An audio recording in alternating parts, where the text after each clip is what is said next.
मंच पर विराजमान आज के कार्यक्रम के मुख्य अतिथि आदरणीय नरेंद्र फिरोदिया जी, इस सभागार में उपस्थित सभी सम्मानित बहनों और भाइयों और जिनकी स्मृति में यह व्याख्यान माला आयोजित हुई है, गणेश माधव मूले जी, बंटूपन जी मूले, जिनके बारे में एक संक्षिप्त प्रस्तुति हुई। जब ऐसे महापुरुषों के स्मृति आप करते हैं तो स्वतः वह स्मृति हमारे मानस पटल के ऊपर छा जाती है। वह प्रेरणा जो ऐसे लोगों ने अपने जीवन से दी कि तन समर्पित, मन समर्पित और यह जीवन समर्पित, चाहता हूं देश की धरती तुझे कुछ और भी दूं। यह प्रचारक जीवन का ध्येय, जिसे लेकर हजारों प्रचारकों ने कई पीढ़ियों तक इस वृक्ष को सींचा और आज वह विराट वृक्ष के रूप में संपूर्ण भारत में दिखाई पड़ रहा है। और यह भी एक सुखद संयोग है कि इस समय उस सर्वोच्च पद से मां भारती की सेवा भी एक प्रचारक ही कर रहा है, जिसका भी यही ध्येय है कि स्वप्न अर्पित, प्रश्न अर्पित, आयु का क्षण क्षण समर्पित, चाहता हूं देश की धरती तुझे कुछ और भी दूं। क्योंकि 8 वर्ष में एक दिन की भी छुट्टी नहीं ली है। अब जब दिल्ली से आते हैं और यहां की धरती पे आते हैं और विषय सांस्कृतिक राष्ट्रवाद का हो, बहुत चर्चा होती है सांस्कृतिक राष्ट्रवाद, हिंदुत्व क्या है। कोई कहता 100 साल पुराना है, कोई कहता 125 साल पुराना है, कोई कहता आरएसएस का क्रिएशन है, कोई कुछ कहता है। परंतु जब महाराष्ट्र की धरती पर आइए और दिल्ली से आइए, और मैं तो उत्तर प्रदेश का रहने वाला हूं, तो छत्रपति शिवाजी महाराज के समय का वह उद्घोष याद आता है कि राखी हिंदुवानी हिंदुवान का तिलक राखो, स्मृति पुराण राखो, वेद धुन सुनी में, और भूषण सुकवि जीत हद मर हठन की, देश देश कीर्ति जाकी बखानी में सुनी मैं, और शाही के सपूत शिवराज शमशीर तेरी, दिल्ली दल दाब के दीवाल राख्यो दूनी में। यानी जिन्होंने अपनी तलवार के दम पर दिल्ली को दबाकर मुगल काल में उससे दुगना अपना स्तर बना के रखा था, उस धरती पर आकर आपको एक अलग आनंद की अनुभूति होती है। वैसे आजकल उनके उत्तराधिकारी, ऐसा लगता है जो स्वघोषित उत्तराधिकारी, तो इटली दल से दबे हुए हैं। फिर अब जब यहां पर आप आते हैं तो मैं उन सारे महान मार्क्स के मानस पुत्रों को बताना चाहता हूं, ये तो 400 साल पहले लिखा गया। वही हिंदुवानी क्या है? हिंदुत्व ही तो है। और आप कहते हैं 100 साल पहले, 125 साल पहले लिखा गया। कोई बात नहीं। अब हम जिसे सांस्कृतिक राष्ट्रवाद कहते हैं, जिसका स्वप्न, जिसका बीजारोपण छत्रपति शिवाजी महाराज ने किया, बाद में पेशवाई एम्पायर में वो पूरे भारत में एक विराट रूप में पहुंचा, वो क्या है? आप इसके 2 प्रकार के व्याप समझिए। देखिए, मैं विज्ञान का विद्यार्थी हूं, तो कहा जाता है कि किसी भी स्थिति का जो निर्धारण है वो 2 तरीके से होता है। एक होता है स्पेस में। 20वीं शताब्दी तक माना जाता था किसी भी चीज का निर्धारण स्पेस में किया जा सकता है। स्पेस मतलब जिस जगह में। फिर आइंस्टीन ने उसमें एक दूसरा डायमेंशन ऐड किया, स्पेस के XYZ के अलावा चौथा डायमेंशन टाइम। क्योंकि उसने कहा कि ये जो यूनिवर्स है ये खाली स्पेस नहीं है, टाइम एंड स्पेस फॉर्म है, जिसमें स्पेस भी है, टाइम भी है। तो जरा आप देखिए कि जिसको हम अपना सांस्कृतिक, जिसको हम अपना राष्ट्रवाद कहते हैं, उसका स्पेस में व्याप क्या है और टाइम में व्याप क्या है। अभी आप सब ने हमको यहां की अधिष्ठात्री देवी महाटा देवी जी का चित्र, उनकी मूर्ति मिली।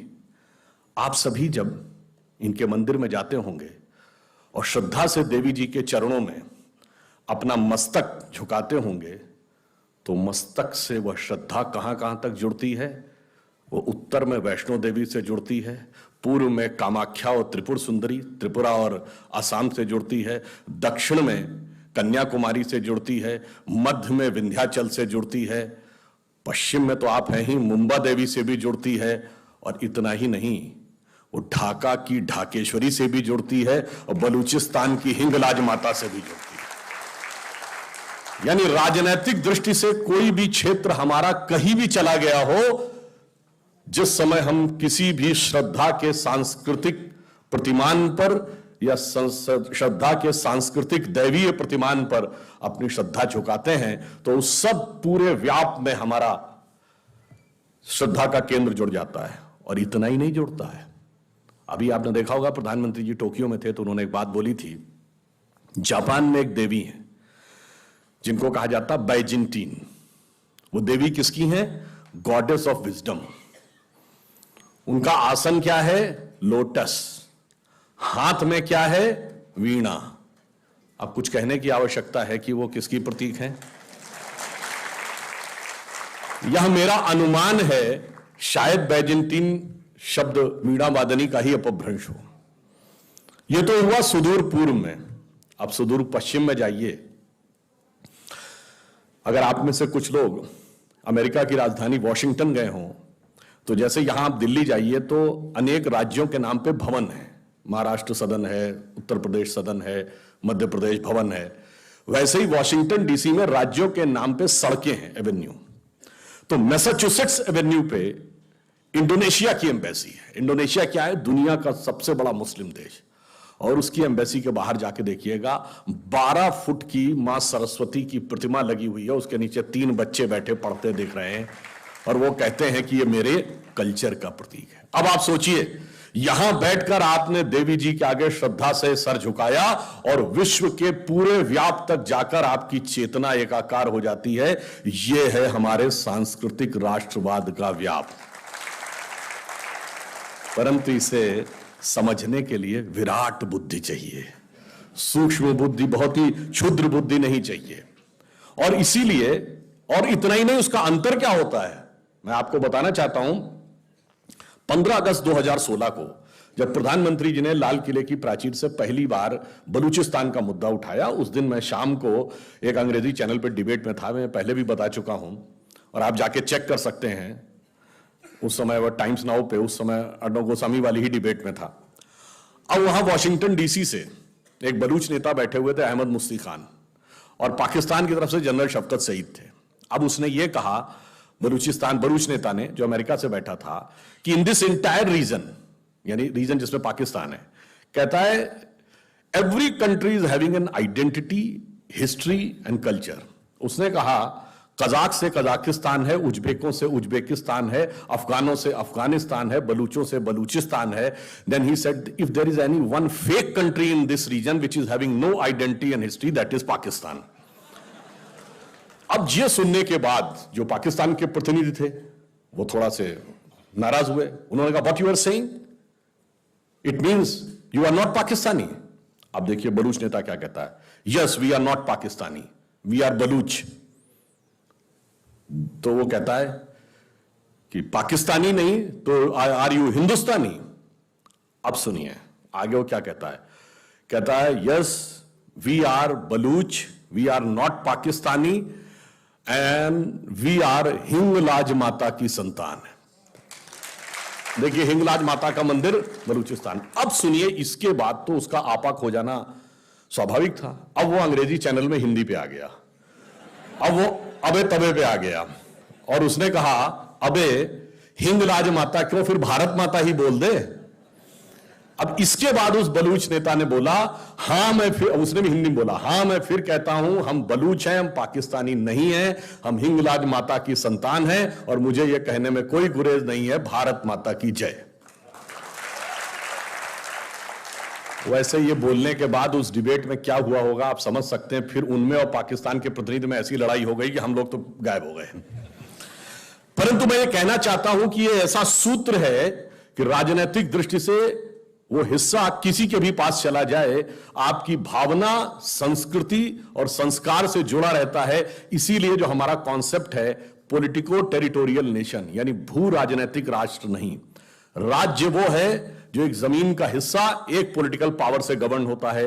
राष्ट्र वो है जो श्रद्धा के एक केंद्र से गवर्न होता है। उसमें वह हिस्सा किस पॉलिटिकल पावर के पास है उससे ज्यादा यह महत्व होता है कि आप उसके साथ किस तरह जुड़े हुए हैं। आप देखिए हमारे राष्ट्रगान में पंजाब, सिंध, गुजरात, मराठा है कि नहीं? सिंध तो हमारा राजनीतिक राष्ट्र का हिस्सा नहीं है पर हमारे सांस्कृतिक राष्ट्र का हिस्सा है। ननकाना साहब, करतारपुर साहब हमारे पॉलिटिकल टेरिटरी का हिस्सा नहीं है पर हमारे कल्चरल नेशनलिज्म का हिस्सा है। सिंधु घाटी की सभ्यता, जिसे सिंधु सारस्वत सभ्यता कहते हैं, उसका बहुत बड़ा इलाका पाकिस्तान में चला गया। क्या कोई उसको पाकिस्तान का कल्चर मानता है? कोई पढ़ाता है उसमें हिस्ट्री में? इंडियन हिस्ट्री में पढ़ाया जाता है। गांधार आज हमारा पॉलिटिकल टेरिटरी का हिस्सा नहीं है मगर गांधारी हमारी संस्कृति का हिस्सा है। इसलिए मैं कहता हूं हमारी संस्कृति का व्याप क्या है इसे समझना चाहिए और उसका प्रभाव क्या है यह भी समझना चाहिए। मैं आपसे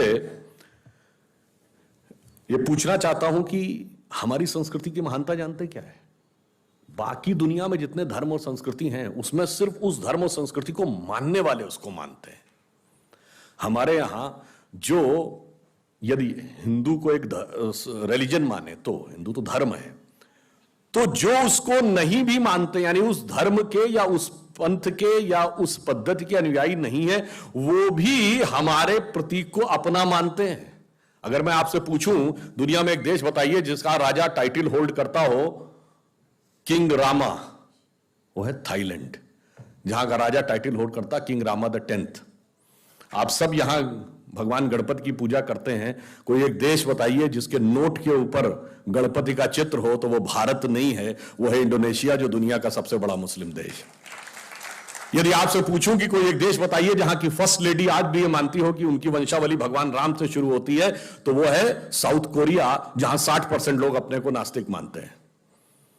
हरे रामा हरे कृष्णा मूवमेंट एक दौर में यूरोप में रहा हो या आज इस्कॉन का मूवमेंट हो, इसमें से कोई भी न भारत सरकार या भारत की किसी भी सरकार के द्वारा समर्थित है, न किसी हिंदू समाज के द्वारा स्पॉन्सर्ड है, परंतु वह पूरे क्रिश्चियन यूरोप से लेके मुस्लिम इंडोनेशिया तक और थाईलैंड से लेके नास्तिक साउथ कोरिया तक सब के सब उस प्रतीकों को मानते हो। तो मैं चुनौती से कहता हूं कोई दूसरी संस्कृति, धर्म, संप्रदाय बता दीजिए जहां उसको न मानने वाला भी उतनी ही श्रद्धा रखता हो जितना कि आप रखते हैं। कभी बैंकॉक में जाइए तो जो थाईलैंड के राजा का पुराना महल दिखाया जाता है उसके चारों तरफ 256 गरुड़ बने हैं और गाइड से पूछिए गरुड़ क्यों बने हैं तो कहता है in our culture king is considered as incarnation of Hindu god Vishnu and since Garuda is the vehicle of Vishnu so entire palace is designed in such a way as if it is situated on the back of Garuda. आप बताइए, ये हमारा विस्तार। और इतना ही नहीं, अगर आपने कभी ध्यान दिया हो तो जाके देखिएगा मंगोलिया में जितने बड़े बड़े मकबरे हैं इंक्लूडिंग चंगेज खां का मकबरा, नेट पे जाके फोटो ही देख लीजिएगा, उसके बाहर त्रिशूल और श्रृंगी दोनों लगे हैं। क्यों? कभी पूछिए कि मंगोलों का धर्म क्या था तो इतिहास में पढ़ाते तेंद्रिन था। अरे भाई तेंद्रिन कुछ नहीं था, तंत्र का ही अपभ्रंश तेंद्रिन था और तंत्र के देवता शिव हैं, इसीलिए वहां पर त्रिशूल आपको दिखाई पड़ता है। मंगोलिया की संसद के ऊपर सबसे बड़ी मूर्ति आप देखेंगे एक विशाल घोड़े की मूर्ति है। वो घोड़ा कौन है? मोदी जी पहले देश के प्रधानमंत्री थे जो मंगोलिया गए, वरना आज तक कोई प्रधानमंत्री मंगोलिया गया ही नहीं था। तो वहां के प्रधानमंत्री ने लौटते समय मोदी जी को क्या भेंट किया? एक घोड़ा।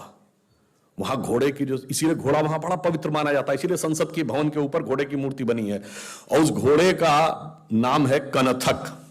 और कनथक किसके घोड़े का नाम था? भगवान बुद्ध के घोड़े का नाम कनथक था। जैसे महाराणा प्रताप के घोड़े का नाम चेतक था, वैसे भगवान बुद्ध के घोड़े का नाम कनथक था। अब आप सोचिए कितना व्याप हमारा दुनिया के भिन्न भिन्न क्षेत्रों में है और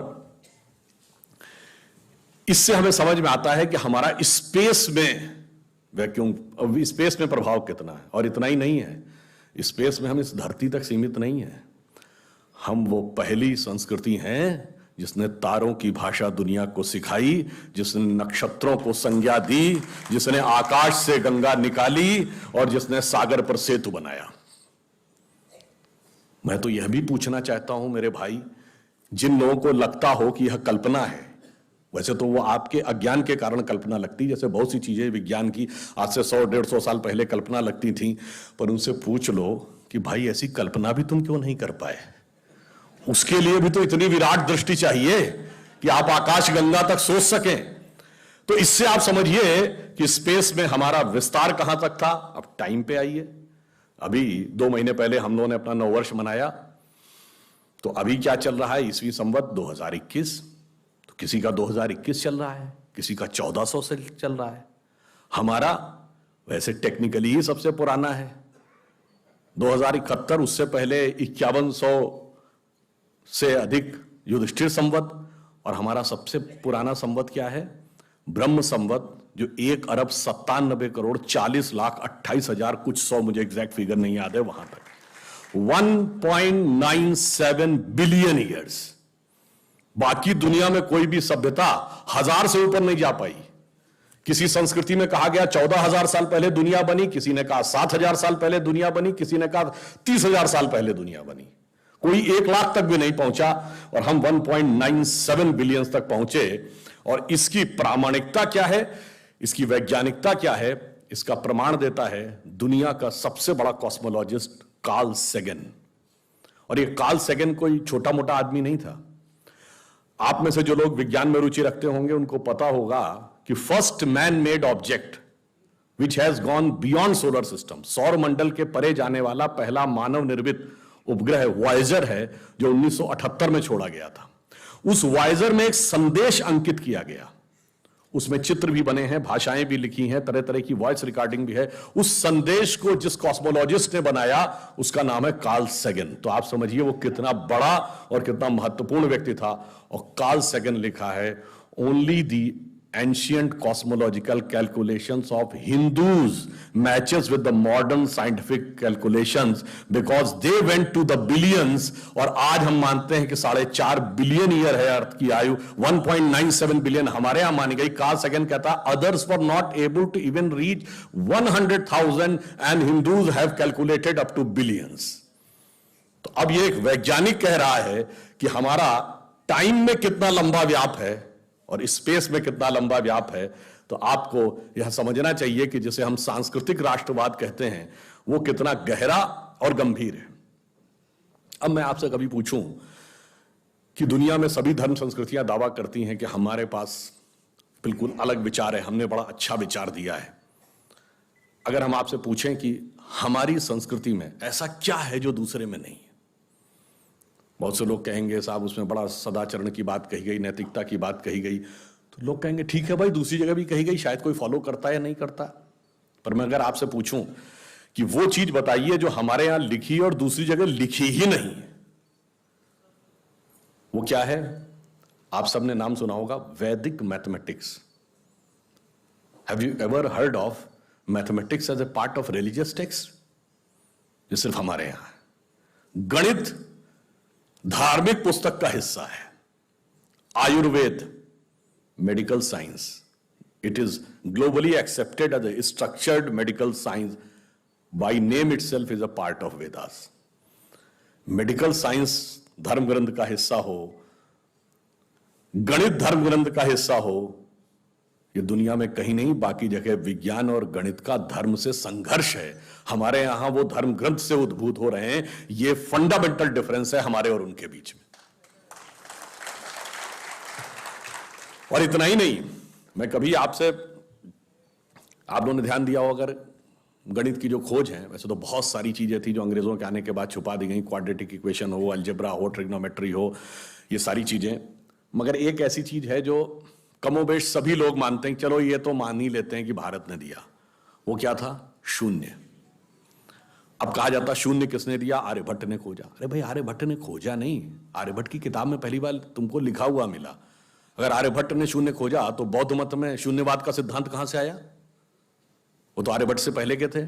और ये बताइए कौरवों की 18 अक्षौणी सेना से लेके भगवान राम की जन्म कुंडली बन रही थी, वो बगैर शून्य के बन रही थी। वास्तविकता यह है कि शून्य वेदों से निकला और वो इस बात को स्वीकार करने को तैयार नहीं होते थे कि धर्म ग्रंथ से निकलता है, इसलिए उनको छटपटाहट थी, इसलिए वो कहने का प्रयास करते हैं किसी और ने निकाला था। और समस्या क्या है, हमारे यहां तो भगवान राम की जो कुंडली निकली है वो जब नासा के प्लैनेटोरियम सॉफ्टवेयर में डाली गई तो 7114 समथिंग बीसी की डेट निकल आई।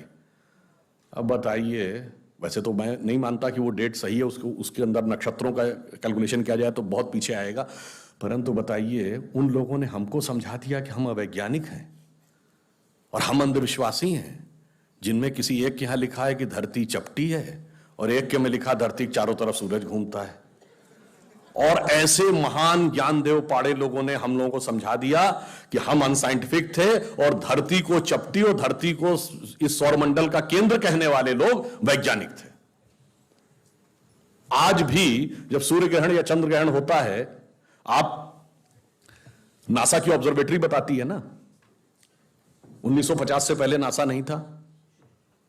आप जाके पूछिए, गांव में कोने में बैठे हुए किसी पंडित से कहिए, पंडित जी पंचांग में देख के बताओ सूर्य ग्रहण कब है, और जो वो हमारा पंचांग बताता है और जो नासा की ऑब्जर्वेटरी बताती है, कभी उसमें दिन तो छोड़िए घंटे और मिनट का भी अंतर देखा है?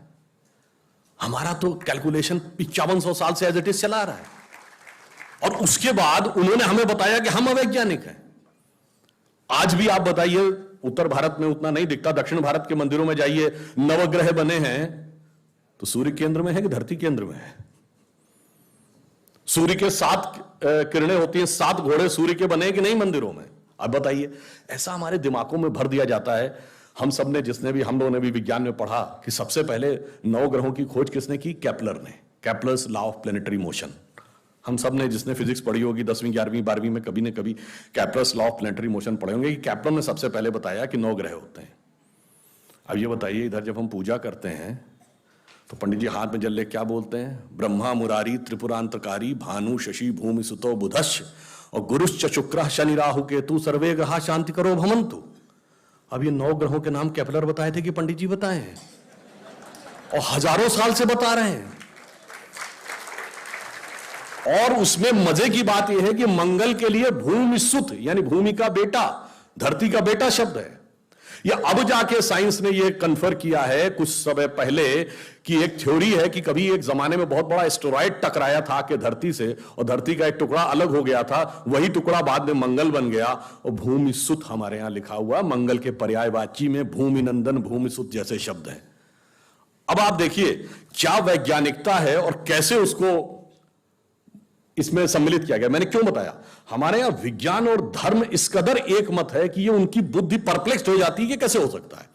अब मैं शून्य पे आता हूं, हमने शून्य खोजा, मगर महत्वपूर्ण बात है हमने शून्य क्यों खोजा, हम शून्य खोजने में सफल क्यों हुए और वो क्यों नहीं सफल हो पाए। बड़ी बड़ी दुनिया की civilisation, Chinese civilisation, Mesopotamian, Babylonian, Egypt की सिविलाइजेशन, ग्रीस की civilisation, Roman empire, Turkish empire, Inca, Maya, Aztec, कोई जीरो नहीं खोज पाया। उसका कारण यह है कि जो भी विज्ञान के विद्यार्थी हैं वो शून्य का महत्व समझते हैं। किसी संख्या को आप जितने से डिवाइड करते हैं, x डिवाइडेड बाई n, जो उसका रिजल्टेंट होता है, जैसे आप n की वैल्यू कम करते चले जाते हैं रिजल्टेंट बढ़ता जाता है। यानी किसी संख्या को x बटे 20 से x बटे 10 का मान ज्यादा होगा, x बटे 5 उससे ज्यादा होगा, x बटे 4 3 2, और जब x डिवाइडेड बाई 1 होगा तो क्या होगा? x हो जाएगा। इसका मीनिंग जानते क्या है? अब मैं आपको बताता हूं ये किस ढंग से हमारे व्यवहारिक जीवन और चेतना का हिस्सा था। आप लोग कभी ये सोचिए कि आपको जीवन में क्या अच्छा लगता है और अच्छा लगना क्या है। मैं बिल्कुल साइंटिफिक एक्सप्लेनेशन की बात कर रहा हूं। Happiness is considered to be an energise state of mind. जब आप खुश होते हैं तो आप ऊर्जा महसूस करते हैं अपने मन में, मस्तिष्क में। अब आपने माना मुझे अमुक गाड़ी से घूमना अच्छा लगता है, अमुक कपड़ा पहनना अच्छा लगता है, अमुक चीज खाना अच्छा लगता है, फला मोबाइल मिल जाए अच्छा, फला जगह घूमने को मिल जाए, से 20 थिंग्स। तो your energise state of mind is associated with 20 things. वो इंटेंगल्ड हो गई है 20 जगह। अब आप अपने मन में सुख के लिए उन 20 वस्तुओं पे आश्रित हैं, तो x डिवाइडेड बाई 20 है। अब मान लीजिए आपने आत्म संयम किया और 5 चीजों से अपना मन हटा लिया, तो x डिवाइडेड बाई 15 हो गया, नेट रिजल्टेंट बढ़ गया। क्यों? वो ऊर्जा जो उन 5 पदार्थों के साथ संलिप्त थी वो आपने बचा ली, तो वो आपके अंदर रह गई, तो by law of conservation of energy आपका एनर्जी लेवल बढ़ गया। जब आप x/10 पे आ गए एनर्जी लेवल और बढ़ गया, और संयम किया 5 चीजों पे आ गए एनर्जी लेवल और बढ़ गया।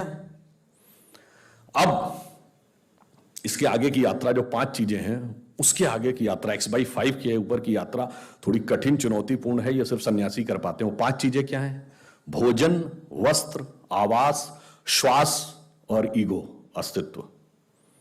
तो सबसे पहले क्या छोड़ते हैं? आवास। कहते हैं ना कि करतुल भिक्षा तरतुल वास।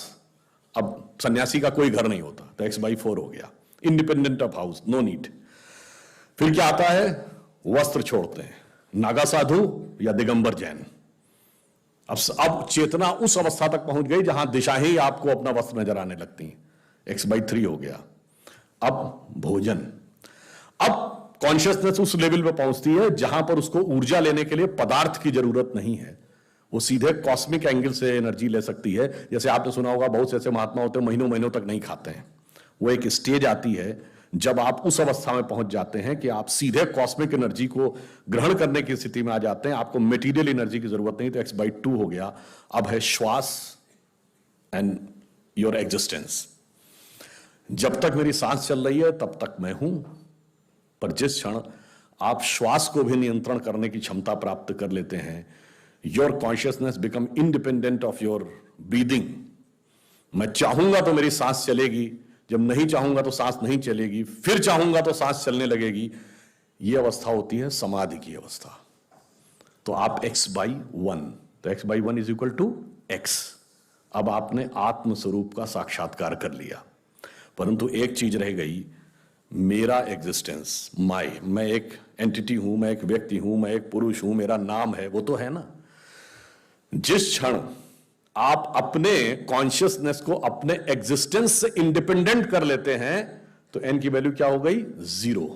तो x divided by 0 is equal to infinity. तो अनंत की यात्रा शून्य से होकर जाती है, और हम अनंत खोज रहे थे इसलिए हम शून्य को खोजने में सफल हुए। यह मूल कारण है कि हम भारतीय शून्य को क्यों खोज पाए। और इसीलिए, और यह बात हमारी संस्कृति में ऐसी रची बसी है कि हमें कभी ध्यान ही नहीं आता कि इसका कोई साइंस और मैथ से संबंध है। एक दोहा है बड़ा प्रसिद्ध कि भाई जब आप शून्य में उतर जाते हैं तो आपको बाहर की कोई ध्वनि सुनाई नहीं पड़ती। तो कहते हैं ना कि हृदय का एक अनहद नाद सुनाई पड़ता है। अनहद वर्ड आप लोगों ने सुना होगा, अनहद नाद जो हृदय में होता है। तो हमारे यहां क्या कहा गया? जीवन का लक्ष्य क्या है? कि जात हमारी ब्रह्म है और माता पिता है राम, घर अपनों है शून्य में, अनहद में विश्राम।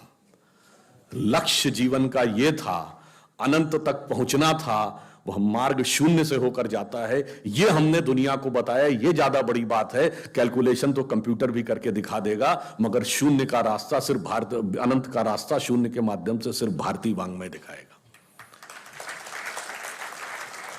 अब मैं दूसरी बात कहना चाहता हूं, जो मैंने आपसे कहा कि हमारे किस ढंग से चीजें एक दूसरे में गुथी हुई रहती हैं, हमें समझ में नहीं आता। जैसे आजकल काशी विश्वनाथ का विषय बहुत चल रहा है, तो बहुत से लेफ्ट लिबरल एक्टिविस्ट कहते हैं क्या जरूरत है इसमें, इससे क्या लाभ होने वाला था, काशी में कॉरिडोर बनवा दिया प्रधानमंत्री जी ने, अब आप इसके ऊपर संघर्ष कर रहे हैं, क्या फायदा। तो फिर मैं कहता हूं, जब आप काशी विश्वनाथ में अपना सर श्रद्धा से झुकाते हैं तो अमरनाथ, रामेश्वरम, सोमनाथ, मल्लिकार्जुन से तो आपका श्रद्धा जुड़ता ही है, पशुपतिनाथ काठमांडू से भी जुड़ता है और पाकिस्तान के कटासराज से भी जुड़ता है। और इतना ही नहीं, विश्व की सबसे बड़ी साइंटिफिक खोज 21वीं सदी की जो यूरोप की सन लेबोरेटरी में हुई है, जो हिग्स बोसॉन है, जिसे नॉर्मल भाषा में गॉड पार्टिकल कहते हैं, उसकी लॉबी में जाइए तो तांडव करते हुए शिव की मूर्ति लगी है, नटराज की वह मूर्ति जो तंजावुर में प्राप्त हुई थी।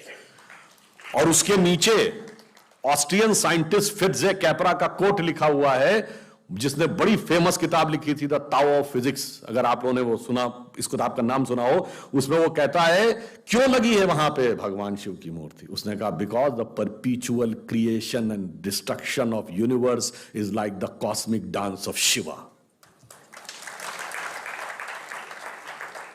और वो ऐसे ही नहीं है। देखिए, मैं यह बताना चाहता हूं कि हमारे यहां वो चीजें कैसे जुड़ी। उसने कहा कॉस्मिक डांस ऑफ शिवा, तो क्रिएशन और डिस्ट्रक्शन के देवता शिव ही क्यों माने गए? और शिव की खास बात क्या है कि उनके 3 नेत्र कहे गए हैं, और कहा गया तीसरा नेत्र जब खुलेगा तो संसार भस्म हो जाता है। ठीक, और तीसरा नेत्र खोल के उन्होंने सबसे पहले किसको भस्म किया था? कामदेव को। ये कहानी नहीं है, इसमें बहुत गहरा दार्शनिक तत्व है। देखिए, इस संसार में जो आप वर्ल्डली अफेयर्स में जुड़े रहते हैं, उस वर्ल्डली अफेयर्स में जैसे आप रात में सपना देख रहे होते हैं, तो जब आप स्वप्न देखते हैं तो स्वप्न एकदम आपको रियल नजर आता है कि नहीं? अगर सपने में आपने देख लिया शेर ने आपको पकड़ लिया है, आपकी आंख खुलती तो आप पसीने से लथपथ होते, जबकि आप तो बेड पर पड़े थे। तब आपको समझ में आता है कि ना वहां पे कोई शेर था, ना वहां कोई जंगल था, ना कुछ था, आपकी चेतना भिन्न भिन्न रूपों में थी। जैसे ही आंख खुली स्वप्न भस्म हो गया। वैसे ही इस संसार में, जैसे मैट्रिक्स मूवी में दिखाया गया है, हम जब ज्ञान का चक्षु खुलता है, इसीलिए तीसरा नेत्र यहां पे माना गया है, जब ज्ञान का चक्षु खुलता है तो ये संसार का सारा भ्रम भस्म हो जाता है। और सबसे पहले कामदेव क्यों भस्म होते हैं? यही संसार या प्रकृति के सृजन का सतत मूल कारण है। तो सबसे पहले जब काम पे विजय प्राप्त होगी, जब वह भस्म होगा, उसके बाद वास्तविक ज्ञान का साक्षात्कार होगा। शंकर जी के तीसरे नेत्र का यह अर्थ है। इसीलिए भारतीय संस्कृति में पुरुषों में तिलक और स्त्रियों में बिंदी लगाने का जो उदाहरण है, वो केवल इसलिए है कि अपने तीसरे नेत्र को ध्यान रखो, यानी जहां से knowledge, the I of wisdom, the I of knowledge, वो दिखनी चाहिए। और अब मैं आता हूं इसी बात पे। देखिए कैसे चीजें आपस में कनेक्टेड है। भगवान शंकर किस चीज के देवता माने गए? मैंने कहा तंत्र के। तंत्र सूत्र सारा शंकर ने पार्वती को समझाया।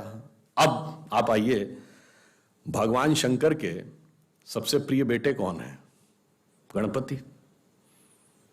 अब आपने कभी सोचा कि भगवान गणपति का जो स्वरूप है, मनुष्य का शरीर है, हाथी का सर है, चूहे की सवारी है, यह संयोजन कुछ विचित्र सा नहीं लगता?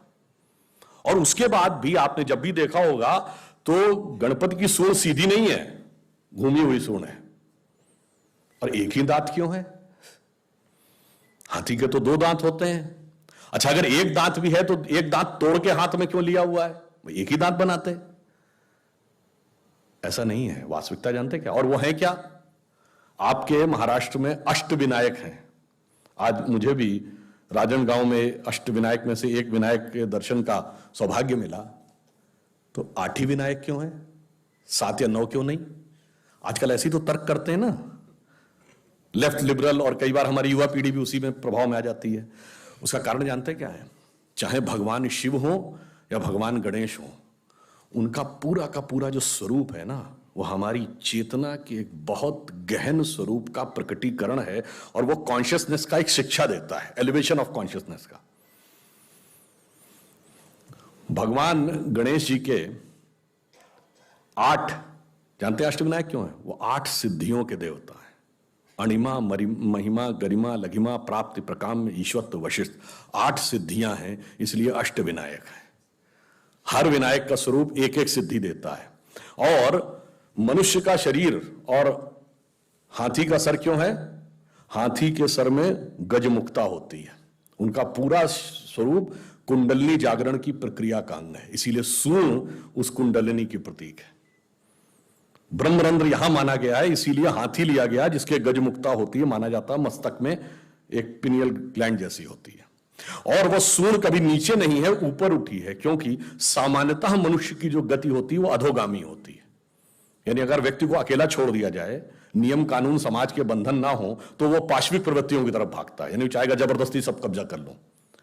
यह है अधोगामी प्रवृत्ति। पर जब ऊपर की तरफ आते हैं तो वो ऊर्ध्वगामी हो जाती, इसलिए सूर्ण उनकी नीचे की तरफ नहीं, कर्व्ड है, यानी उस अवस्था का प्रतीक है जब आप डाउनवर्ड से अपवर्ड की तरफ जा रहे हैं। और चूहे की सवारी क्यों है? चूहा हमेशा जमीन के नीचे बिल बनाता है, यानी आपको अपनी चेतना के अंदर जाकर बैठना होगा, तब आपको यह शक्तियां क्रमशः प्राप्त होंगी। और जब आप मूलाधार, स्वाधिष्ठान, अनाहत और विशुद्ध चक्र यानी 4 चक्र पार करते हैं 7 में से, अब चौथे चक्र के बाद की यात्रा संसार और ईश्वर दोनों के एक साथ संबंध से नहीं चल सकती। अब एक के साथ संबंध विच्छेद करना पड़ता है, इसीलिए हाथी के 2 दांत हैं, मगर उस स्टेज के आगे की यात्रा एक ही दांत, और वो दांत तोड़ा हुआ है दूसरा, यानी संसार से संबंध विच्छेद। अब आगे द्वैत से नहीं अद्वैत से चलेगा, तब ब्रह्मरंध्र में वह प्राप्त होगा। ये गणपति के इस विराट स्वरूप का दार्शनिक अर्थ है कि क्यों वो 8 की संख्या है, क्यों उन्होंने सूर्ण है, सूर्ण क्यों ऊपर उठी हुई है, यानी वो दर्शाता है कि अगर हमें अपनी चेतना का विस्तार करना है तो हम किस रूप में कर सकते हैं। भगवान ने वह हमें प्रतीक बताया है।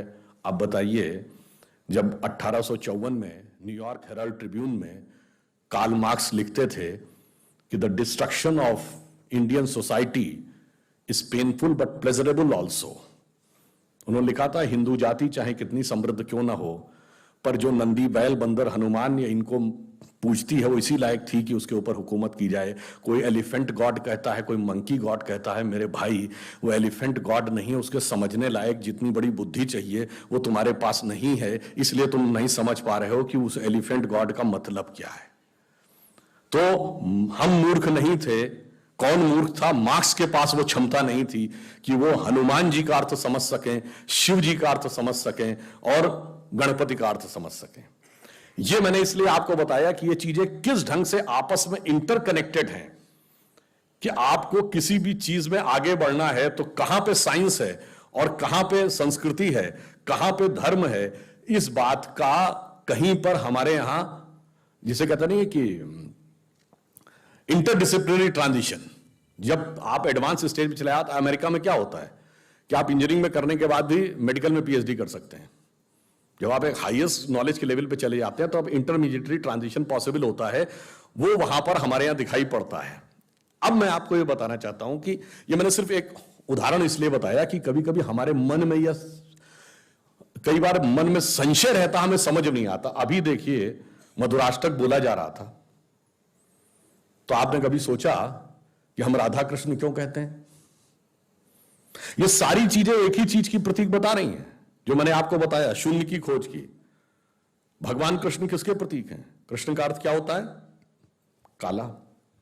जब आप ध्यान लगाते हैं आपकी आंखों के सामने क्या होता है? काला।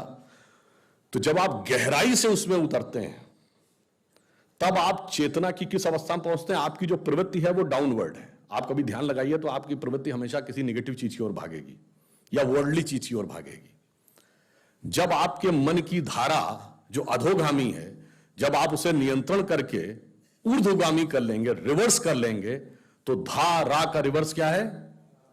बस यही राधा कृष्ण का संयोग है। और इसीलिए कई बार आपसे लोग व्यर्थ के प्रश्न पूछते होंगे कि ये 10,000 गोपियां क्यों थी भगवान कृष्ण के? उनसे कहिए 10,000 नहीं थी, 16,108 थी, क्योंकि 16,108 वेद में ऋचाओं की संख्या है। और यह दर्शाता है कि किसी एक ऋचा को माध्यम बनाकर आप गहराई से अंतर चेतना में उतरेंगे तो उसी ब्रह्मानंद की अनुभूति करेंगे जो दूसरी ऋचा के साथ दूसरे व्यक्ति को उसी ब्रह्मानंद की अनुभूति होगी। और यह बात मैं ऐसे ही नहीं कह रहा हूं, अभी सूरदास का पद मूले जी के उस प्रस्तुतिकरण में कहा गया। सूरदास ने लिखा है, वेद ऋचा भई गोपिका हरिसो कियो विहार। इसलिए वो सारी चीजें जो हमारी, मैंने सिर्फ इसे बताने का प्रयास किया कि हमारी संस्कृति की गहनता, व्यापकता और विराटता हमें समझ में आनी चाहिए, तब हमारे मन में यह कॉन्फिडेंस होगा। अब हम दूसरे विषय पे आते हैं। यह सब तो ठीक है, हमारी संस्कृति में समानता कितनी थी, गहनता, विराटता, व्यापकता तो समझ लिया, पर समानता बताइए। देखिए, पहले तो दुनिया में जितनी भी धर्म संस्कृति होती हैं वो कहती हैं धार्मिक मामले पे तुम्हें टीका टिप्पणी करने का अधिकार नहीं है, लॉजिक करने का अधिकार नहीं है, तर्क वितर्क नहीं चलेगा।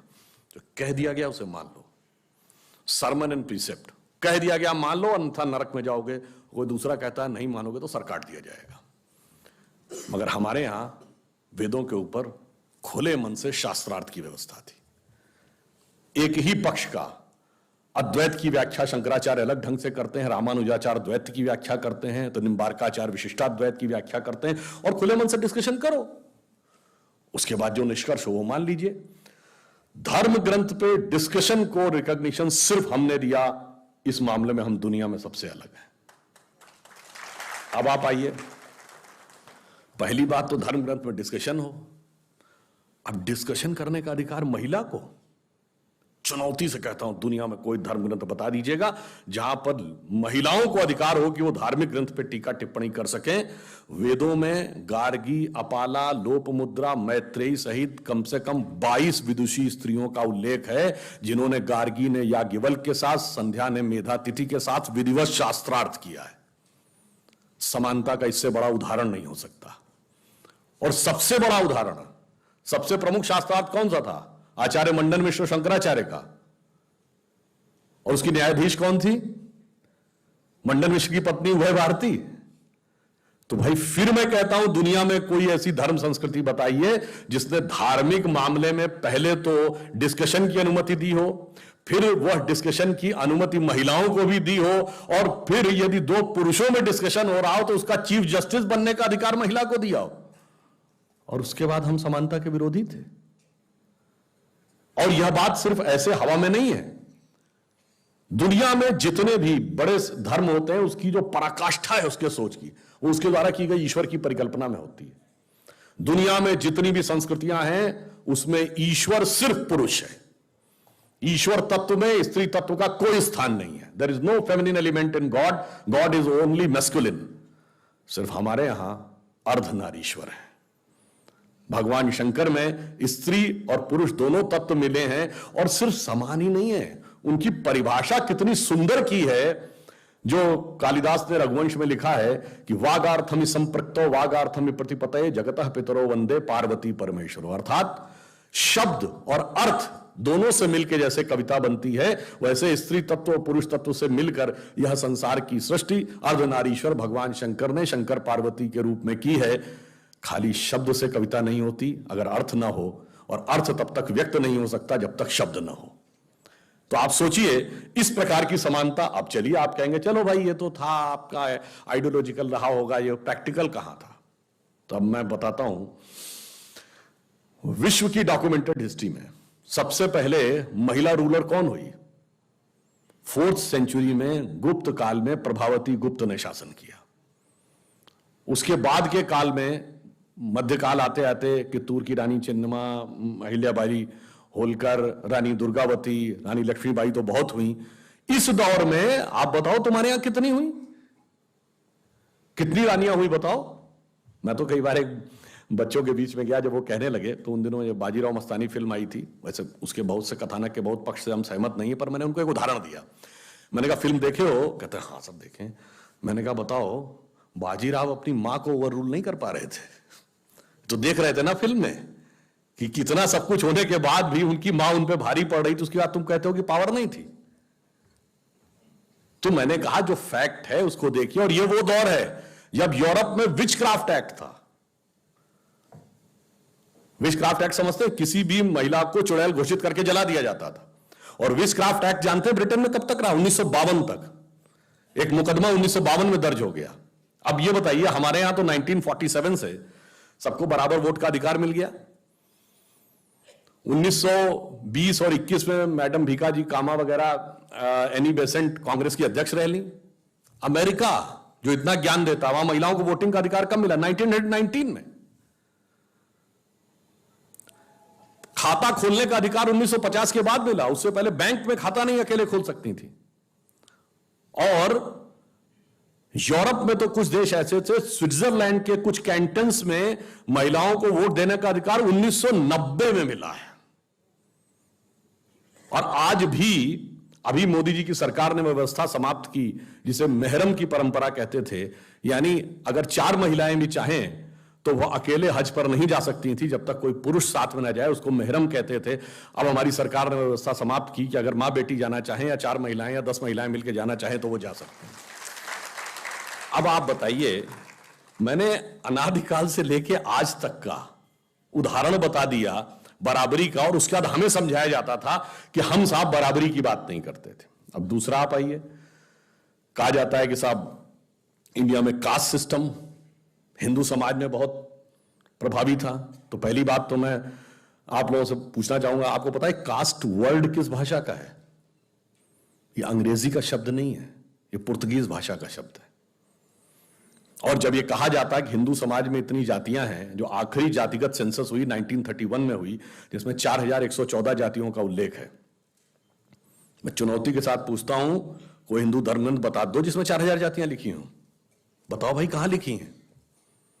और जो तुमने हायरार्की डिसाइड कर दी,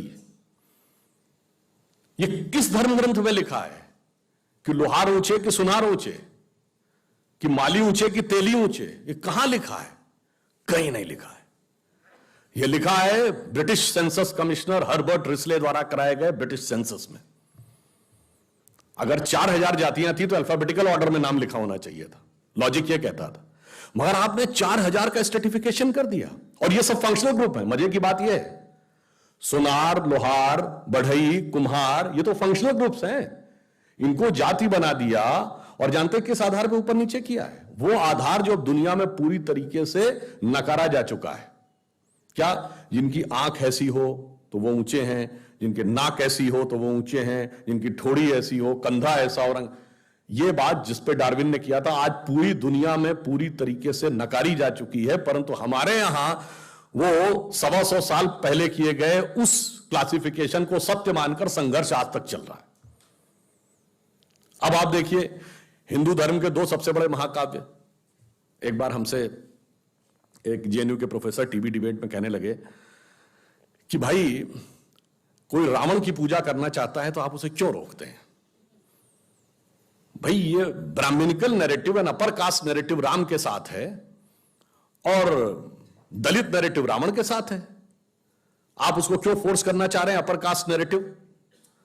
मैंने कहा, महाराज क्या बोल रहे हैं आप? राम काव्य के रचयिता महर्षि वाल्मीकि थे, और आज वाल्मीकि समाज किस कैटेगरी में माना जाता है? शेड्यूल कास्ट में। और हमने कहा रावण क्या था? ब्राह्मण। तो फैक्ट यह है कि ब्राह्मणिकल नैरेटिव रावण के साथ है और दलित नैरेटिव राम के साथ है, जो है उसका उल्टा समझाने की कोशिश कर रहे हैं। अब इसके बाद वो चुप हो गए। देखिए जो सत्य है और उसको कैसे पलटने का प्रयास किया जाता है। महर्षि वेदव्यास ने महाभारत लिखी। महर्षि वेदव्यास की माता मछुआरिन थी। यह समुदाय कुछ राज्यों में अति पिछड़े में है, कुछ राज्यों में 80 में है। वेद व्यास, अष्टादश पुराण उन्होंने लिखे। महर्षि वाल्मीकि जिन्होंने पूरी राम कथा लिखी, और उसके बाद यह कहा जाता है कि साहब हमारे यहां समानता नहीं थी। अच्छा चलिए, आपने कहा, ये जो बाएं हाथ से लिखे इतिहास वालों ने कहा, उनसे पूछो इसका प्रमाण कहां है? जब हमारे यहां लिखा होता है तो कहते नहीं नहीं, ये आप क्या लिखा? विदेशी ने क्या लिखा बताइए। अच्छा चलिए, विदेशी में सबसे पुराना, सबसे ऑथेंटिक उदाहरण आता है मेगास्थनीज ने इंडिका, जो चंद्रगुप्त मौर्य के समय में आया था। उसने किताब लिखी इंडिका। इंडिका आज अवेलेबल नहीं, उसके रेफरेंसेस तमाम बुक्स में अवेलेबल है। तो ये प्रूवन एक बुक थी और उसके एक्सर्ट्स अवेलेबल है। उसने भारतीय समाज की जाति व्यवस्था के बारे में लिखा है कि भारतीय समाज में 7 प्रकार की जातियां हैं, वो लिखता है। और कहा सबसे महत्वपूर्ण बात यह है कि यहां यूनान के समाज के समान किसी प्रकार का भेदभाव नहीं है। समाज का कोई ऐसा वर्ग नहीं है जिसका शोषण किया जाता हो। यह कौन लिख रहा है? ग्रीक ट्रेवलर मेगास्थनीज, चंद्रगुप्त मौर्य के समय 2300-2400 साल पहले। उसका लिखा ऑथेंटिक नहीं मानेंगे। जब हमारे यहां अच्छा तो फॉरेन का बताओ, फॉरेन में सही है तो यहां का बताओ। अब उनसे ये पूछिए, जैसे एक बार हम टीवी डिबेट में थे, एक मनुस्मृति के ऊपर भिड़ गए हमसे। तो मैंने कहा भाई पढ़े हो मनुस्मृति, बताओ। अच्छा हमने कहा मनुस्मृति के 4 श्लोक बता दो। नहीं हमने कहा 2 बता दो। हमने कहा अच्छा 1 बता दो। तो एक क्या बोले, यत्र नार्यास्तु पूज्यन्ते रमन्ते तत्र देवता। हमने कहा ले दे कि आपको एक याद आया, उसमें हकीकत यह है। अब मैं ये भी बताना चाहता हूं, किसी से भी पूछिए मनुस्मृति 1870 से पहले की छपी दिखा दो भाई, बाकी सबकी प्रतियां पुरानी अवेलेबल हैं। वेदों की लिखित प्रतिलिपि जो ओल्डेस्ट अवेलेबल है, जो ब्रिटिश म्यूजियम में रखी, वो 1200 ईसा पूर्व की है। रामचरितमानस भी 400-500 साल पुरानी लिखी हुई है। ये 1870 से पहले की क्यों नहीं है भाई? और जो तुमने छपवाई है वही ऑथेंटिक है। मतलब जो अंग्रेज ने छपवाई है वही ऑथेंटिक है, और उसी को लेकर सारा वाद विवाद है। और वो वाद विवाद में भी किस प्रकार का, देखिए, षड्यंत्र और छल है। जैसे ये कहने का प्रयास किया जाता है कि जैसे कोई हमारे सनातन मत और बौद्ध मत में कोई अंतर है। कहते हैं ना मनुवाद और बौद्ध मत। अरे मैंने कहा कभी भाई देख लो, जब पूजा होती है देख लो, एक ही लाइन में दोनों आते हैं। जब पूजा होती है तो कहते हैं स्थान देवताभ्यो नमः, कुल देवताभ्यो नमः। फिर जब टाइम का बताना शुरू करते हैं, जैसे मैंने बताया ना ब्रह्मा जी के समय से, तो जब पूजा में क्या बोला जाता है? श्वेत वाराह कल्पे वैवस्वत मनवंतरे। मनु आ गए, वैवस्वत मनु के समय में, वैवस्वत मनवंतरे कलयुगे प्रथम चरणे बुद्धावतारे। फिर कहता अमुक नाम संवत्सर, अमुक नाम तिथि, अमुक नाम नक्षत्र। एक ही लाइन में मनु और बुद्ध दोनों का नाम हर पूजा में लिया जा रहा। उसके बाद कहते जी हम अलग हैं। और मैं फिर कहना चाहता हूं, एक जगह लिखा दिखा दे, यहां भगवान बुद्ध ने कहा मैं नया धर्म चला रहा हूं। भगवान बुद्ध ने जब पहला उपदेश दिया सारनाथ में, जिसको धम्म चक्र प्रवर्तन किया, उसके बाद क्या बोला? एसो धम्मो सनातनो। यही सनातन धर्म है। यानी उन्होंने एक नई व्याख्या की, और वो भी काशी के पास जाके की। मगर बाद में अंग्रेजों के लिखे इतिहास में उसको खूब घाल मेल करके जितना टकराहट क्रिएट की जा सकती थी। सम्राट अशोक के विषय में कहते हैं, बल्कि कल भी मैंने उस पर टीवी में बोला था कि सम्राट अशोक के 180 से अधिक शिलालेख उपलब्ध हैं, अफगानिस्तान से लेकर बर्मा और नीचे कर्नाटक तक। कहीं पे उसने ये लिखा हो सिर्फ कि केवल बौद्धों का सम्मान करो, कहीं नहीं लिखा है। उसने लिखा भिक्षुओं का, श्रमणों का, ब्राह्मणों का सम्मान करो। अरे भाई, अशोक ने कहां लिखा मैं बौद्ध हूं? ये बता दो, एक जगह लिखा दिखा दीजिए। कोई भेद ही नहीं था, सब सबको समान रूप से मानते थे। वेनसांग हर्षवर्धन के समय में आया, वेनसांग ने लिखा है कि हर्ष तो भगवान बुद्ध को इतना मानते थे वो बौद्ध है। और वे हर्षवर्धन के दरबार के कवि बाणभट्ट ने उन्हें शैव लिखा है। क्यों? इसलिए कि सभी के प्रति इतनी श्रद्धा थी कि बाहर वाले को लगता था कि ये तो इनको मानते तो इसी के प्रतीक होंगे। कारण क्या था कि भारतीय समाज में किसी प्रकार का भेदभाव नहीं था। इसीलिए आप देखिए, हिंदू समाज में आप शंकर जी के मंदिर में चले जाइए, या विष्णु जी के मंदिर में चले जाइए, या देवी के मंदिर में चले जाइए, इट हार्डली मैटर्स। आप जैन मंदिर में चले जाइए, आप बौद्ध स्तूप में चले जाइए, आप गुरुद्वारे में चले जाइए, कोई मतलब नहीं है। यहां तक कि आप मजार पे भी चले जाते हैं तो भी कोई आपत्ति नहीं करता है।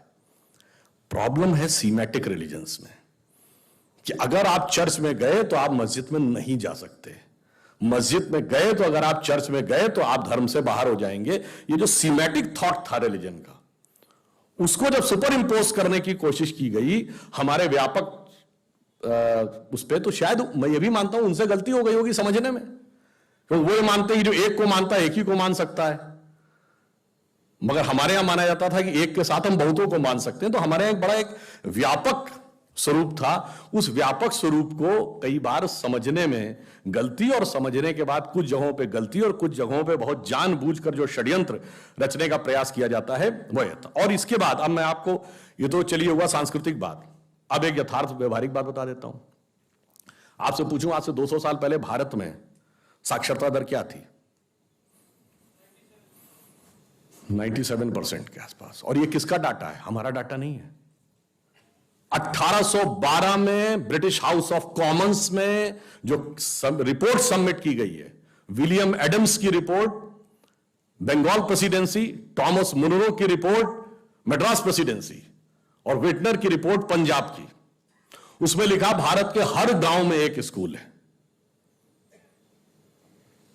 हर गांव में एक स्कूल है। और स्कूल ऐसे नहीं लिखे गए कि कोई एक, जैसे कहते हैं, एक सैंपल सर्वे कर लिया गया। हर कलेक्टर को यह कहा गया कि आप पर्सनली एक एक गांव के स्कूल के छात्रों की संख्या को कैलकुलेट करके रिपोर्ट देंगे। तो रिपोर्ट इतनी डिटेल्ड है कि इस स्कूल में 13 छात्र हैं, उसमें 23 छात्र हैं, उसमें 32 छात्र हैं, इसमें 19 छात्र हैं। यहां तक कि मद्रास प्रेसिडेंसी में छात्रों का जातिवार ब्यौरा भी है कि किस जाति के कितने छात्र हैं। किस जाति के कितने शिक्षक हैं विलियम एडम्स की रिपोर्ट में है। सब जातियों के हैं, जिनको आज आप लोअर कास्ट कहते हैं, उन सब के शिक्षक हैं। ये बाकायदा ब्रिटिश पार्लियामेंट को सबमिटेड डॉक्यूमेंट है 1812 में, जिसमें एक रिपोर्ट मैंने खुद देखी है। वो चेंगलपुट डिस्ट्रिक्ट के डिस्ट्रिक्ट मजिस्ट्रेट ने 3 अप्रैल 1823 को chairman board of revenue presidency of Madras को भेजी हुई है, जिसमें उसने लिखा कि मेरे तालुके में 561 गांव में 561 स्कूल हैं। और उसमें भी एक और बात है, जैसे मद्रास प्रेसिडेंसी की रिपोर्ट लिखी हुई है कि इंग्लैंड की आबादी उस समय लगभग 1 करोड़ थी और 1,26,00,000 थी मद्रास प्रेसिडेंसी की आबादी, यानी जिसमें आज का लगभग पूरा दक्षिण भारत आता है। और वो लिखता है कि उसके बावजूद सन 1800 के आसपास मद्रास प्रेसिडेंसी में इंग्लैंड से 3 गुना स्कूल हैं। और वो कब हैं? जब हमारे यहां के गुरुकुलों को उन्होंने स्कूल में काउंट नहीं किया। इन्होंने कहा ये कुछ अलग टाइप के स्कूल हैं जहां पर कि एक ही टीचर के साथ 10-12 बच्चे लगातार रहते हैं तो रिलीजियस टीचिंग पढ़ते हैं, उसको हम नहीं मानेंगे। जहां मैथ साइंस व्यवहारिक चीजें पढ़ाई जा रही उसको हम स्कूल मानेंगे। और अपने यहां क्या किया, संडे चर्च प्रेयर के बाद जो 2 घंटे का स्कूल लगता था वंस इन ए वीक, उसको भी स्कूल माना। तब हमारे उनसे 3 गुने ज्यादा थे। और ये बात ऐसे नहीं, ये सब ब्रिटिश आर्काइव्स लंदन में लिखा हुआ है। और ये बात मैं ऐसे ही नहीं बोल रहा हूं, अगर किसी को आपत्ति है तो मैं चुनौती के साथ कह रहा हूं, ये बात 1929 में जब राउंड टेबल कॉन्फ्रेंस में गए हैं तो रॉयल सोसाइटी लंदन में महात्मा गांधी ने बोली है। और उसके बाद वहां सर फिलिप हॉटॉक थे, वो भिड़ गए इस बात पे। महात्मा गांधी ने लिखा कि 100 साल पहले भारत की शिक्षा व्यवस्था बहुत अच्छी थी, it was a beautiful tree, जिसको कि अंग्रेजों ने कुरेद कर नष्ट कर दिया। अब वो भिड़ गए, नहीं आप ऐसे कैसे कर सकते हैं। खूब डिस्कशन हुआ, उन्होंने गांधी जी का इंटरव्यू लिया। उसके बाद गांधी जी ने कहा मैं आपको इसका, उन्होंने कहा मुझे इसका वो चाहिए डॉक्यूमेंट्री एविडेंस। गांधी जी ने कहा डॉक्यूमेंट्री एविडेंस देंगे। फिर जब वो यहां वर्धा जेल में थे, उनके बाद फिर लेटर आया, वो पीछे नहीं साहब हमें डॉक्यूमेंट्री एविडेंस चाहिए। तो उन्होंने कहा मैं जेल में हूं, मिस्टर केटी शाह इसका जवाब देंगे। केटी शाह बाद में कॉन्स्टिट्यूएंट असेंबली के मेंबर रहे। केटी शाह ने दोनों रिपोर्ट कोट करके दी। उसके बाद चौंक तो गए फिलिप हॉटॉक, मगर फिर भी वो मानने को तैयार नहीं थे। उसके बाद 1939 में कैलकाटा यूनिवर्सिटी ने ये पूरी की पूरी विलियम एडम्स और थॉमस मुनरो की रिपोर्ट दोबारा प्रकाशित की। उसके बाद फिलिप हॉटॉक ने चिट्ठियां देना बंद कर दिया। और स्वतंत्रता के बाद, इसीलिए आपने नाम सुना होगा, प्रख्यात लेखक धर्मपाल थे, उन्होंने 7-8 साल जाके लंदन में रिसर्च करके सारे डॉक्यूमेंट निकाले जो भारत में नहीं थे। और गांधी जी का ही जवाब देने के लिए गांधीवादी ने किताब लिखी द ब्यूटीफुल ट्री। और अफसोस नेहरू के जमाने में नेहरू का विरोध करने के लिए वो जेल चले गए। और उसके बाद ये भारत के पाठ्यक्रम में होना चाहिए था, मगर फिर जो लेफ्टिस्टों का षड्यंत्र आया लेट 60s और अर्ली 70s में, ये सारी चीजें सिस्टमेटिक ढंग से गायब कर दी गई। और उसमें क्या षड्यंत्र था, आज वो सारे फैक्ट्स अवेलेबल हैं, आप लोग जाकर चेक कर सकते हैं। Mitrokhin's archive, KGB in the world part 2 पढ़ लीजिए, भारत के साथ क्या हो रहा था 60 के दशक के अंत या 70 के दशक में। एक रशियन केजीबी का एजेंट था यूरी बेजमेनेव, जो 70 के दशक में भारत में पत्रकार बनकर रहता था। उसने लिखा है कि कैसे भारतीय संस्कृति को तोड़ने का बाकायदा एजेंडा दिया गया था। और उसने कहा था वो एजेंडा देने के लिए हमें उसको स्टडी करना था, मैंने स्टडी की तो मैं उसका मुरीद हो गया। और ये मेरे लिए इतनी खतरनाक बात थी कि अगर ये बात लीक हो जाती तो मुझे तुरंत निपटा दिया जाता। और उसने ये लिखा है कि हमारा एक एजेंडा था, उसने वर्ड्स यूज किए हैं, first stage 15 to 20 years stage of demoralisation. पहले डिमोरलाइज करो सोसाइटी को, तुम्हारी हर चीज गलत, तुम्हारी संस्कृति गलत, तुम्हारा धर्म गलत, तुम्हारी व्यवस्था गलत, तुम्हारा विचार गलत। जब डिमोरलाइजेशन कंप्लीट हो जाए तो second stage stage of destabilisation. अब जगह जगह आंदोलन खड़े करो उन्हीं मुद्दों को लेके, जो थे ही नहीं उन मुद्दों को खड़ा कर दो आंदोलन में। और जब वो आंदोलन सक्सेसफुल होने लगे तो third stage is the stage of revolution. अब उनको हिंसक आंदोलनों का रूप देना शुरू कर दो। And fourth stage is stage of normalisation, उसने कहा है। और फिर उसने कहा अब तो सारी बातें हैं कि भारत का इंटेलेक्चुअल संस्थान, भारत का मीडिया में कैसे लोग थे, जुडिशरी में कैसे था, सरकार में कैसा था, कांग्रेस पार्टी के अंदर उनकी क्या क्या दखल थी। और इसीलिए मैंने बात पहले भी कई बार कही, 1970 के बाद से एक पिछले 50 साल की मूवी बताइएगा जिसमें भगवा वस्त्रधारी को पॉजिटिव रोल में दिखाया गया हो। भगवा वस्त्रधारी छोड़िए, कंठी माला पहने हुए व्यक्ति, धोती कुर्ता पहने व्यक्ति, टीका लगाए व्यक्ति पॉजिटिव रोल में दिखता हो। भाषाई आधार पर मैं कहता हूं शुद्ध संस्कृतनिष्ठ हिंदी बोलने वाला कैरेक्टर या तो विलेन होगा या कॉमेडियन होगा। कभी आपका ध्यान ही नहीं गया होगा इसकी तरफ। जैसे ये बात मैंने पहले भी एक बार बोली थी, शायद आप लोगों ने उसमें कभी वीडियो देखा हो। विनोद खन्ना जी का देहांत हो गया। बहुत पुरानी उनकी एक फिल्म थी ना, जिसका गाना था, प्रिय प्राणेश्वरी यदि आप हमें आदेश करें तो प्रेम का हम श्री गणेश करें। इसमें कौन सी हंसने वाली बात थी, मगर उसका पूरा चित्रण एक कॉमेडी के रूप में किया गया। शुद्ध हिंदी बोलना, संस्कृतनिष्ठ भाषा बोलना कॉमेडी का पात्र है। और इब्तिदाई इश्क में हम सारी रात जागे, अल्लाह जाने क्या होगा आगे, ये अच्छा गाना था। अगर हमें टफ इंग्लिश या टफ उर्दू के वर्ड आए तो हम इंफीरियरिटी कॉम्प्लेक्स में आ जाते हैं कि हमें नहीं पता, हमें सीखना चाहिए। और जरा सी शुद्ध हिंदी बोल दी जाए तो हम उसके ऊपर चढ़ जाते हैं, क्यों भाई ऐसी शुद्ध हिंदी क्यों बोल रहे हो, साधारण बोलो, हिंदुस्तानी बोलो। ये सब हमारे दिमागों में भरा गया। और ये मैं आपसे कैसे बताना चाहता हूं, इसको कभी आप गौर करिएगा।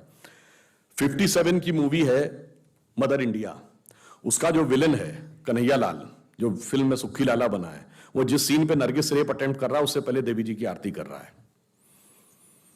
1985 की मूवी है राम तेरी गंगा मैली।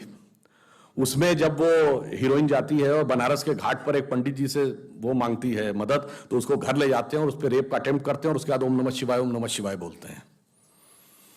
2010 की मूवी है दबंग, जिसका विलन है छेदी सिंह। वो जब चुलबुल पांडे को मारने का हुक्म देता है तो उससे पहले हनुमान जी की मूर्ति के सामने दंड बैठक कर रहा है।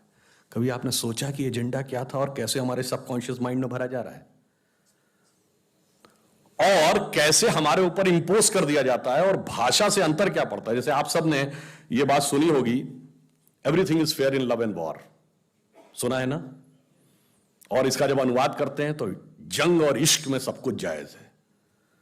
एक इंग्लिश है, एक उर्दू है, पर किसी संस्कृत, हिंदी या भारतीय भाषा में आपने सुना है कि युद्ध और प्रेम में सब कुछ उचित है? कभी नहीं सुना होगा, क्योंकि हमारी संस्कृति में उचित नहीं है। युद्ध का एक धर्म है और प्रेम का एक समर्पण है।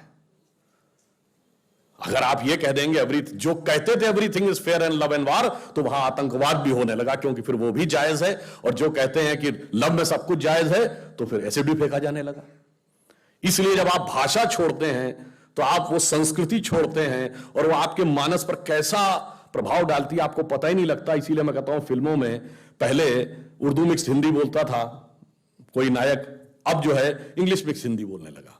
वो हमारे दिमागों पर क्या असर डालती है ये हमें समझ में नहीं आता है। इसलिए मैं कहता हूं कि चाहे विचार हो, भाषा हो, किसी भी प्रकार की चीज हो, जब आप उसको समझने का प्रयास करते हैं कि वो आपके दिमाग पर क्या असर डाल रही है, तब आपको समझ में आता है कि वो मेरे अवचेतन मस्तिष्क में कहां कितनी गहराई तक ले जा रही है।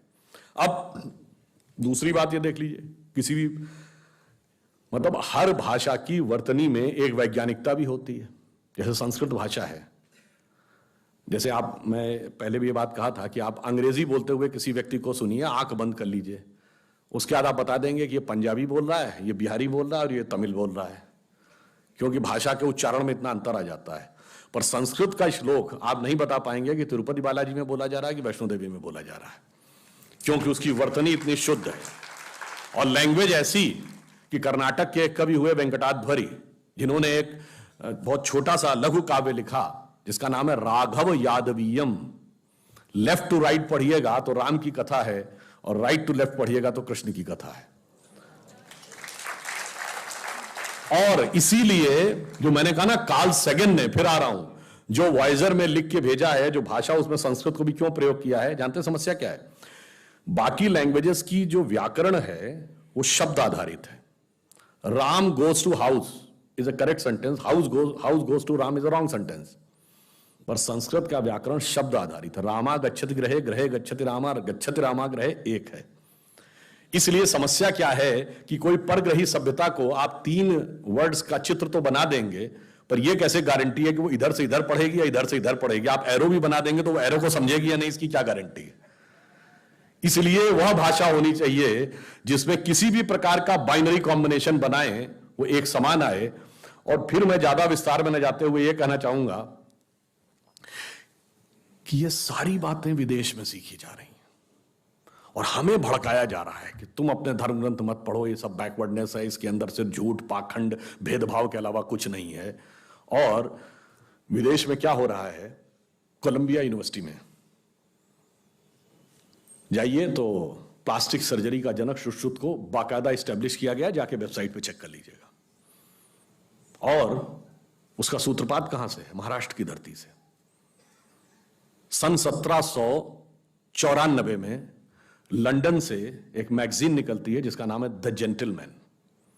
उसमें दो डॉक्टर हैं, टॉमस क्रूजो और जेम्स फिंडले। उन्होंने ये लिखा, एक पेपर पब्लिश किया कि सन 1793 में पुणे में उन्होंने देखा कि एक व्यक्ति जो टीपू सुल्तान की फौज में काम करता था, उसकी नाक काट दी गई थी और उसके मस्तक की खाल निकालकर नाक के ऊपर सेट करके नाक को दोबारा पुराने जैसा कर दिया गया। और करने वाले महत्वपूर्ण बात क्या है, कुम्हार जाति के लोग हैं, जिनको आज ओबीसी कहा जाता है। यह किसमें लिखा हुआ है? ये लंदन की द जेंटलमैन मैगजीन में दो अंग्रेज लिख रहे हैं, इसमें कोई भारतीय नहीं और संघी भाजपाई तो कोई नहीं है। और इसके आधार पर मेलबर्न यूनिवर्सिटी और कोलंबिया यूनिवर्सिटी दोनों ने सुश्रुत को इसका जनक माना है, और जिसमें 1100 से अधिक डिजीजेस का वर्णन है, 180 चैप्टर्स हैं, बहुत सारी चीजें हैं, सारा डिटेल है। मगर हमारे यहां कहा जाता है कि नहीं, उसमें सिर्फ धूर्तता, पाखंडता और कुछ नहीं है। ये जो समझाने का प्रयास किया जाता है, इसलिए ये इसलिए समझने की जरूरत है कि भाषा के अंदर कितना ज्ञान और कितनी गहनता है। अब आप एक छोटी सी बात समझिए, भाषा के अंदर जो साहित्यिक प्रभाव है, कहते हैं ना Kalidas was the Shakespeare of India. अरे भाई, कोई तुलना है? शेक्सपियर इतने 100 साल के बाद हुआ, कालिदास से क्या तुलना? और तुलसीदास ने 1,40,000 से अधिक शब्दों का प्रयोग किया है, और जहां तक मैंने पढ़ा था शेक्सपियर ने शायद 18-19,000 शब्दों का प्रयोग किया है। तुलसीदास से तुलना नहीं शेक्सपियर की, कालिदास से क्या तुलना करने लगे? जिस प्रकार की सुंदर उपमाएं हैं, जिस प्रकार की, मतलब आपको शायद ये पता हो कि Sanskrit is the mother of all languages, किसने कहा था? किसी इंडियन ने नहीं कहा था। विलियम जोन्स, जो कि कलकत्ता हाईकोर्ट के जज थे, जिन्होंने Royal Asiatic Society of Bengal बनाई, उन्होंने कहा। उन्होंने सबसे पहला कौन सा ग्रंथ ट्रांसलेट किया और क्यों वो आकर्षित हुए? कालिदास का अभिज्ञान शाकुंतलम का मंचन हो रहा था, उसमें जो शकुंतला की विदाई का दृश्य दिखाया जा रहा था, वो देख के कुछ वहां पे कोई लोग थे जिनको टूटी फूटी अंग्रेजी आती थी, उन्होंने बताया तो उपमाएं सुनकर इतने प्रभावित हुए विलियम जोन्स, उनको लगा ये मुझे रियल में पढ़ना चाहिए, ओरिजिनल भाषा में। तब उन्होंने बड़ा जुगाड़ करके संस्कृत सीखी, कि उनको कोई संस्कृत सिखाने को तैयार नहीं था। उसने कहा कि भाई ये म्लेच्छ है, इनको थोड़ी सिखाएंगे संस्कृत।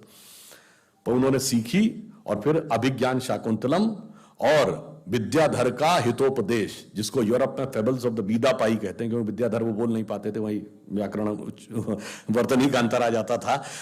तो उसको उन्होंने ट्रांसलेट किया, और जब उसने ओरिजिनल पढ़ी तो विलियम जोन्स ने लिखा है कि उसको पढ़ने के बाद, खासकर अभिज्ञान शाकुंतलम के चतुर्थ सर्ग में शकुंतला के विदाई के दृश्य में जो उपमाएं दी गई, मैं परप्लेक्स्ड हो गया कि ह्यूमन माइंड का इमेजिनेशन इतना ऊपर हो सकता है। मगर वो हमारे यहां कभी उस चीज से एकदम काट दिया गया।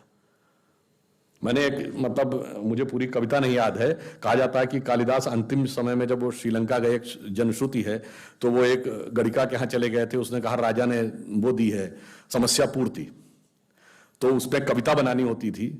तो राजा ने समस्या पूर्ति ये दी थी, कमले कमलोत्पत्ति श्रूयते न तो दृश्यते, यानी कमल के ऊपर कमल उगता है, ये सुना जाता पर दिखाई तो नहीं पड़ता। तो कालिदास ने कहा बस, वो पूरी कविता मुझे नहीं याद है, उन्होंने एंड यहां पर किया कि पहली लाइन थी कमले कमलोत्पत्ति श्रूयते न तो दृश्यते, अंत में उन्होंने कहा बाले तव मुखाम्बुजम कस्मिद इंदीवरद्वयम।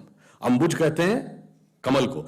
यदि यह नहीं दिखाई पड़ता तो तुम्हारे कमल रूपी मुख के ऊपर दो कमल रूपी नयन कैसे दिखाई पड़ रहे हैं? अब बताइए किस ढंग से उन्होंने उस पूरी समस्या पूर्ति को कर दिया। मतलब मैं आज की पीढ़ी के लिए कहता हूं, मतलब मैं तो कह रहा हूं भैया, तुमको बहुत प्यार मोहब्बत और इसकी बात आती है तो तुमको क्या याद आता? लैला मजनू, सीरी फरहाद, सलीम अनारकली, जोधा अकबर, यही याद आते हैं। मेरे भाई अगर उसमें भी पढ़ना है, पढ़ लो दुष्यंत शकुंतला की कहानी, स्वप्न वासव दत्ता, राजा उदयन और वासव दत्ता, चंद्रापीड़ की कथा, और जिस जिस प्रकार की उसमें कथाएं हैं, अगर आप मालविका अग्निमित्र और मालविका की प्रेम कथा, मैं दावे के साथ कहता हूं कि जिसको आप शेर व शायरी कह के बहुत प्रभावित हो जाते हैं, ये उसके आगे कुछ नहीं लगेगी, इतनी गहरी उपमाएं उसके अंदर। तो मैंने इसलिए कहा साहित्य हो, विज्ञान हो, राष्ट्रवाद हो, सबके साथ किस प्रकार से जोड़ा जाता है। और देखिए, जोड़ने में तोड़ने के तत्व कहां पे खोजे जाते हैं। मैं जब पहली बार यहां आया 2005 में, भाजपा की राष्ट्रीय परिषद थी मुंबई में।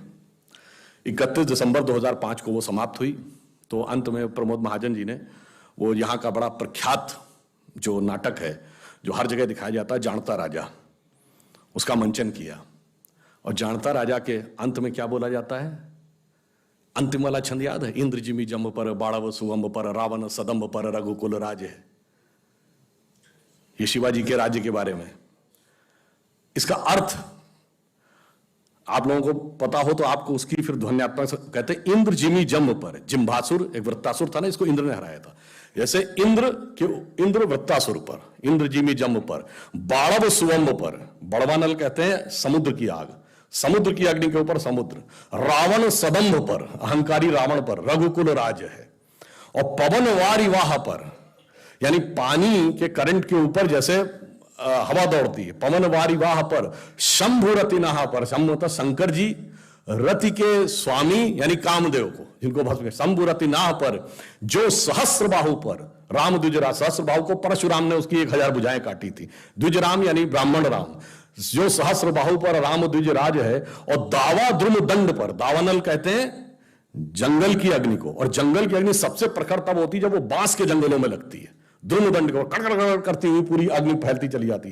दावा द्रुम दंड पर, भूषण बितुंड पर जैसे मृगराज है, जैसे हिरणों के झुंड के ऊपर सिंह है। और कान है जिमी कंस पर, ये तो समझ में आ ही रहा होगा, तेज तम अंश पर, और त्यो मलेच्छ वंश पर शेर शिवराज है।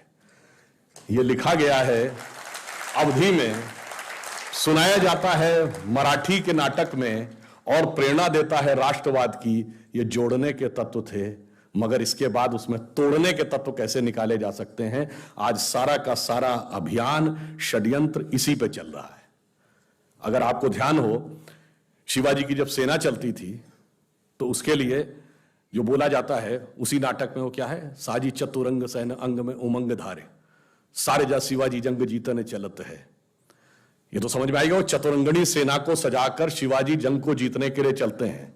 आगे कहते हैं, भूषण भनत नाद बिहद नगारन के, नगाड़ों का नाद इतना वृहद है कि नदी नदमद गैबरन में रलत, ऐसा नदी और नारे लहराना शुरू कर देते हैं।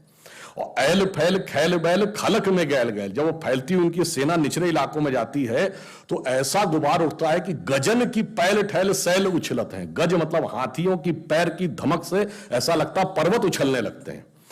और उससे जो धूल निकलती है उससे लगता है सूर्य इस कदर ढक जाता है कि वो तारे जैसा दिखने लगता है।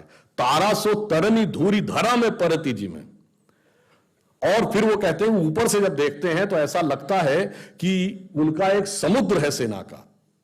और वो कैसा दिखता है? धरती के ऊपर जैसे थाली पर आप पारे को रख दें तो पारा हिलता डुलता दिखता है, तो ऐसा लगता है उनकी सेना का समुद्र इस धरती रूपी थाली के ऊपर हिलता हुआ चल रहा, थाली पर पारा पारा वारियों हलत है।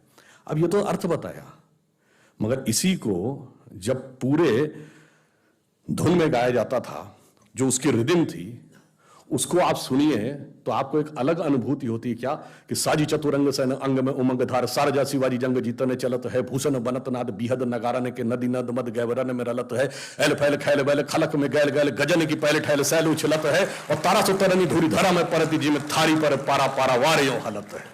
अब बताइए, इससे बढ़िया रैप मिलेगा कहीं? इससे ज्यादा टंग ट्विस्टर कोई मिलेगा कहीं? इससे ज्यादा राष्ट्रवाद की प्रेरणा मिलेगी कहीं? इससे ज्यादा उत्साह मिलेगा? उसकी बजाय अंग्रेजी के आतुकांत शब्दों को जोड़कर रैप बनाते हो। मेरे भाई, भाषा की महानता देखो, संस्कृति की विराटता देखो, उसके अंदर मिलती हुई प्रेरणा देखिए, तो सारी की सारी चीजें आपको एक साथ नजर आती हैं। इसलिए मैं अंत में यह कहना चाहता हूं, फिर भी कुछ चीजें बहुत ध्यान रखने की होती हैं। जानते हैं क्या होता है?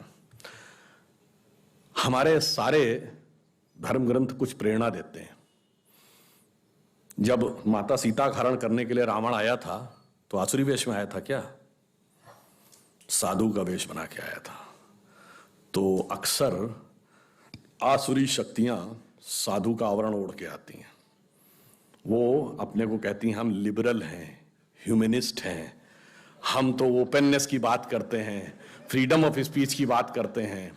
और इतनी मजेदार बात यह है कि इसमें सबसे ज्यादा जानते हैं कौन सी दो शक्तियां एक हो जाती हैं जो सीए के आंदोलन से आते हैं? देखो, लेफ्ट लिबरल कम्युनिस्ट और कम्युनिस्ट और फंडामेंटलिस्ट मुस्लिम। और मजे की बात यह है कि आप दुनिया में एक कम्युनिस्ट देश बताइए जहां तोप लगा के मस्जिदें न उड़ाई गई, चाहे रशिया हो या चाइना। और एक मुस्लिम देश बता दीजिए जहां कम्युनिस्ट पार्टी प्रतिबंधित ना हो। आजा चलिए, एक कम्युनिस्ट देश बताइए जहां फ्रीडम ऑफ स्पीच हो, और एक मुस्लिम देश बताइए जहां फ्रीडम ऑफ स्पीच हो। तो गजब है साहब। पूरी दुनिया में जो एंटीथीसिस है फ्रीडम ऑफ स्पीच और लिबरलिज्म के, और इतना ही नहीं, एक दूसरे से ऐसे दुश्मनी है, मतलब उसको शब्दशः न लिया जाए, मैं प्रतीक में कह रहा हूं, सांप नेवले की लड़ाई है। वो यहां पे आके एक होके हमको लेफ्ट लिबरल होने का ज्ञान देते हैं। इसे ही कहते हैं कि कैसे आवरण में धरकर आता है और आपसे कहता है मर्यादा की सीमा के बाहर आ जाओ लक्ष्मण रेखा के। और गलती से कोई चला जाए तो बस फिर क्या गति होती है? तो रावण के चंगुल में जाना पड़ता है। इसीलिए, और वो चीज क्या है, अब एक और बात समझिए, एक दूसरे प्रकार का भी रावण आ रहा है जिसे समझना चाहिए। थोड़ा सा विषय लेके बताना चाहता हूं। ये रावण के 10 ही सिर क्यों थे? 8 या 12 क्यों नहीं? 20 या 25 क्यों नहीं? और एक सर कटता था, दूसरा क्यों उगाता था? और अगर 10 ही सिर थे तो उसका नाम दशानन क्यों था? 10 मुख वाला क्यों था? 10 शीश, 10 ग्रीव, 10 कंधर, 10 उदर क्यों नहीं था? एक्चुअली में रावण के 10 सिर 10 इंद्रियों के प्रतीक हैं, और दशानन इसलिए कि 10 इंद्रियों की खुली हुई बहिर्मुखी पिपासा, the extrovert tendency of all the 10 senses. एक सर कटेगा, दूसरा उगाएगा। इसका अर्थ क्या हुआ कि एक किसी इंद्रिय की इच्छा पूरी करो, immediately it get replaced by other, even God can not stop it. इसलिए यानी क्या है, वही जो आजकल कंज्यूमरिज्म, मार्केटिज्म बच्चों को पढ़ा रहा, दिल मांगे मोर और चाहिए, हर गाड़ी भी चाहिए, ये भी चाहिए, तो 3 प्रकार की ड्रेसेस चाहिए, 6 प्रकार की स्ट्रिप्स चाहिए, जूते अलग प्रकार के चाहिए, फिर ये भी खाने में चाहिए, 56 प्रकार की आइसक्रीम चाहिए, वगैरह वगैरह। और वो 10 इंद्रियों, और उसको कभी समाप्त नहीं हुआ। एक सर कटेगा, दूसरा उगाएगा। जिस दिन आपके पास कार आएगी, आपको बड़ी कार की चाह हो जाएगी, फिर मर्सिडीज, फिर BMW, फिर प्राइवेट जेट, और प्राइवेट जेट में भी सुपरसोनिक जेट, और फिर पता नहीं क्या क्या होता रहेगा, उसका कोई अंत नहीं रहेगा। तो आखिर में उसको समाप्त कौन करेगा? धर्म की स्थापना कैसे होगी? राम समाप्त करेंगे। राम शब्द का अर्थ है रमन्ते इति रामा। रम शब्द का अर्थ होता है रमना, किसी में सेटिल होना, रमणीक स्थान, रमता जोगी। रमन्ते इति रामा वह तत्व जिसमें सारा संसार सेटिल्ड है, the element in which the entire universe is beheld. वो एब्सोल्यूट एलिमेंट है राम। और राम के पिता कौन है? दशरथ। जब 10 इंद्रियों को रथ लेंगे तो हृदय में वो एलिमेंट पैदा होगा जो 10 इंद्रियों की बहिर्मुखी पिपासा को नष्ट करेगा। तो रावण कई प्रकार से आ रहा है, वो लेफ्ट लिबरल बन के भी आ रहा है, और वो बन के, और देखिए कितनी मजेदार बात है, महिला एक्टिविस्ट जो लेफ्ट लिबरल थी, जो मिनी स्कर्ट पहनने को लेकर तो बहुत आक्रामक हो जाती थी, और वही हिजाब के साथ खड़ी थी, बुर्के के साथ। मतलब इससे बड़ा आप डाइकोटोमी ऑफ द कैरेक्टर नहीं देख सकते। और इतना ही नहीं, वो ट्रिपल तलाक और हलाला के भी पक्ष में खड़ी हुई थी। इससे ज्यादा आप मजाक क्या समझ सकते हैं कि इसका मतलब उनका किसी भी प्रकार से कोई लेना देना नहीं था किसी भी चीज से, केवल उनको एक धर्म संस्कृति के बारे में बात वो करनी थी। इसलिए मैं कहता हूं उस रावण को समझिए भली भांति, और उसका प्रतिकार करने के लिए सूक्ष्म दृष्टि देखिए, और अपनी लक्ष्मण की मर्यादा रेखा न लांघिए। क्योंकि रावण आजकल जानते किस रूप में आ रहा है कि वेश वाणी तत्व दर्शन दूसरों का यह सभी ले, विकृति को हम ग्रहण करते, निज प्रकृति को आज भूले। हो गए हैं स्वप्न सब साकार, कैसे मान ले हम, संगा गीत था, टल गया सर से व्यथा का भार, कैसे मान ले हम। तो समझिए वो उस रूप में आ रहा है। और फिर अंत में कहता हूं, मगर अब जरा गौर से देखिए ये देश जा कहां रहा है। 2 मिनट और लेता हूं। जिसको लोग कहते हैं ना ये तो बड़ा एक्सट्रीम राइट विंग आइडिया है, वो एक्सट्रीम राइट विंग की डेफिनेशन हर 20 साल में बदल जाती है। और वो राइट विंग अब सेंट्रिस्ट आइडिया हो जाता है। उसकी शुरुआत यहीं से हुई थी। 1905 में जब लोकमान्य तिलक ने पूर्ण स्वराज की बात कही थी तो उनको क्या कहा गया था? Right wing fundamentalist. ये क्या बात कर रहे हैं? अरे भाई, वायसराय की एग्जीक्यूटिव काउंसिल में कंसेशंस की बात थी, पूर्ण स्वराज की बात कहां से ले आए? ये तो एक्सट्रीम राइट विंग आइडिया है। लोगों ने कहा ये हो ही नहीं सकता, ये असंभव है। अरे अंग्रेज के राज में सूरज नहीं डूबता है। ये 1905 का दशक था। आपने देखा 20 साल गुजरे, तिलक के मित्र गोखले, गोखले के शिष्य Gandhi, the movement for Swaraj has become a reality. यानी जो राइट विंग आइडिया था वो अब मॉडरेट एंड एक्सेप्टेड आइडिया हो गया। अब वहां राइट विंग कौन थे? कांग्रेस के अंदर का जिसको हिंदू एलिमेंट कहा जाता था या हिंदूवादी विचारधारा के नेता कहे जाते थे, सरदार पटेल, के.एम. मुंशी, राजेंद्र प्रसाद, सी राजगोपालाचारी, पुरुषोत्तम दास टंडन, मदन मोहन मालवीय। और 20 साल गुजरे, 47, स्वतंत्रता के बाद ये सब सरकार के हिस्से हो गए। अब ये एक्सेप्टेबल हो गया राइट विंग। अब राइट विंग का प्रतीक कौन था? श्यामा प्रसाद मुखर्जी, दीनदयाल उपाध्याय, जो सांस्कृतिक राष्ट्रवाद की बात कर रहे हैं 50 के दशक में। और 20 साल गुजरे। याद करिए, 60 के दशक का अंत होते होते पुराने लोगों को याद होगा कि लोहिया जी और दीनदयाल जी के बारे में कहा जाए, दीनदयाल जी ने कहा लोहिया जी राष्ट्रवादी समाजवादी हैं, और लोहिया जी ने कहा दीनदयाल जी समाजवादी राष्ट्रवादी हैं। और हमारी संयुक्त विधायक दल की सरकारें बन गई कई राज्यों में। अब वो extreme right wing idea moderate and accepted हो गया। अब 70 के दशक में राइट विंग का प्रतीक कौन था? अटल बिहारी वाजपेयी, हिंदू तन मन हिंदू जीवन, रग रग हिंदू मेरा परिचय।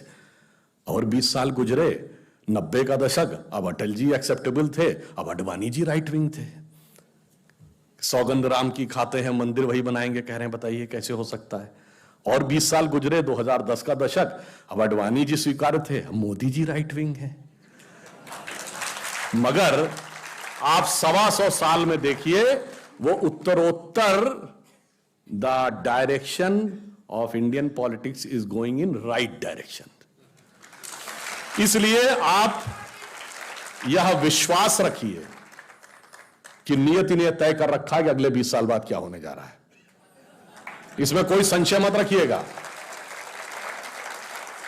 जिन्होंने इस देश की सबसे पुरानी पार्टी, जिसपे मैं मजाक में कहना चाहूंगा, जो ग्रैंड ओल्ड पार्टी कहती थी, घर में जो चीजें बहुत पुराने हो जाते हैं तो कहते हैं भाई ये पुराने हो गए कपड़े, पुराने, फिर कहते हैं बहुत पुराने हो गए, फिर अगली स्टेज होती पुराने धुराने हो गए, फिर होता है कि फटे पुराने हो गए।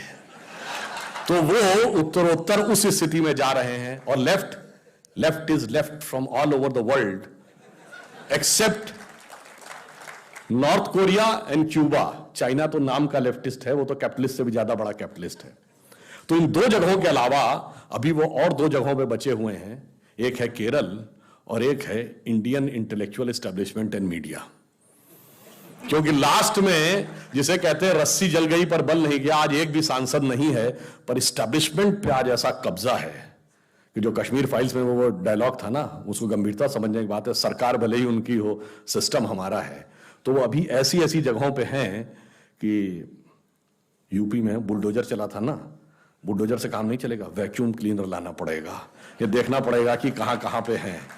तो वो सारी चीजें अपनी जगह समाप्त हो रही हैं।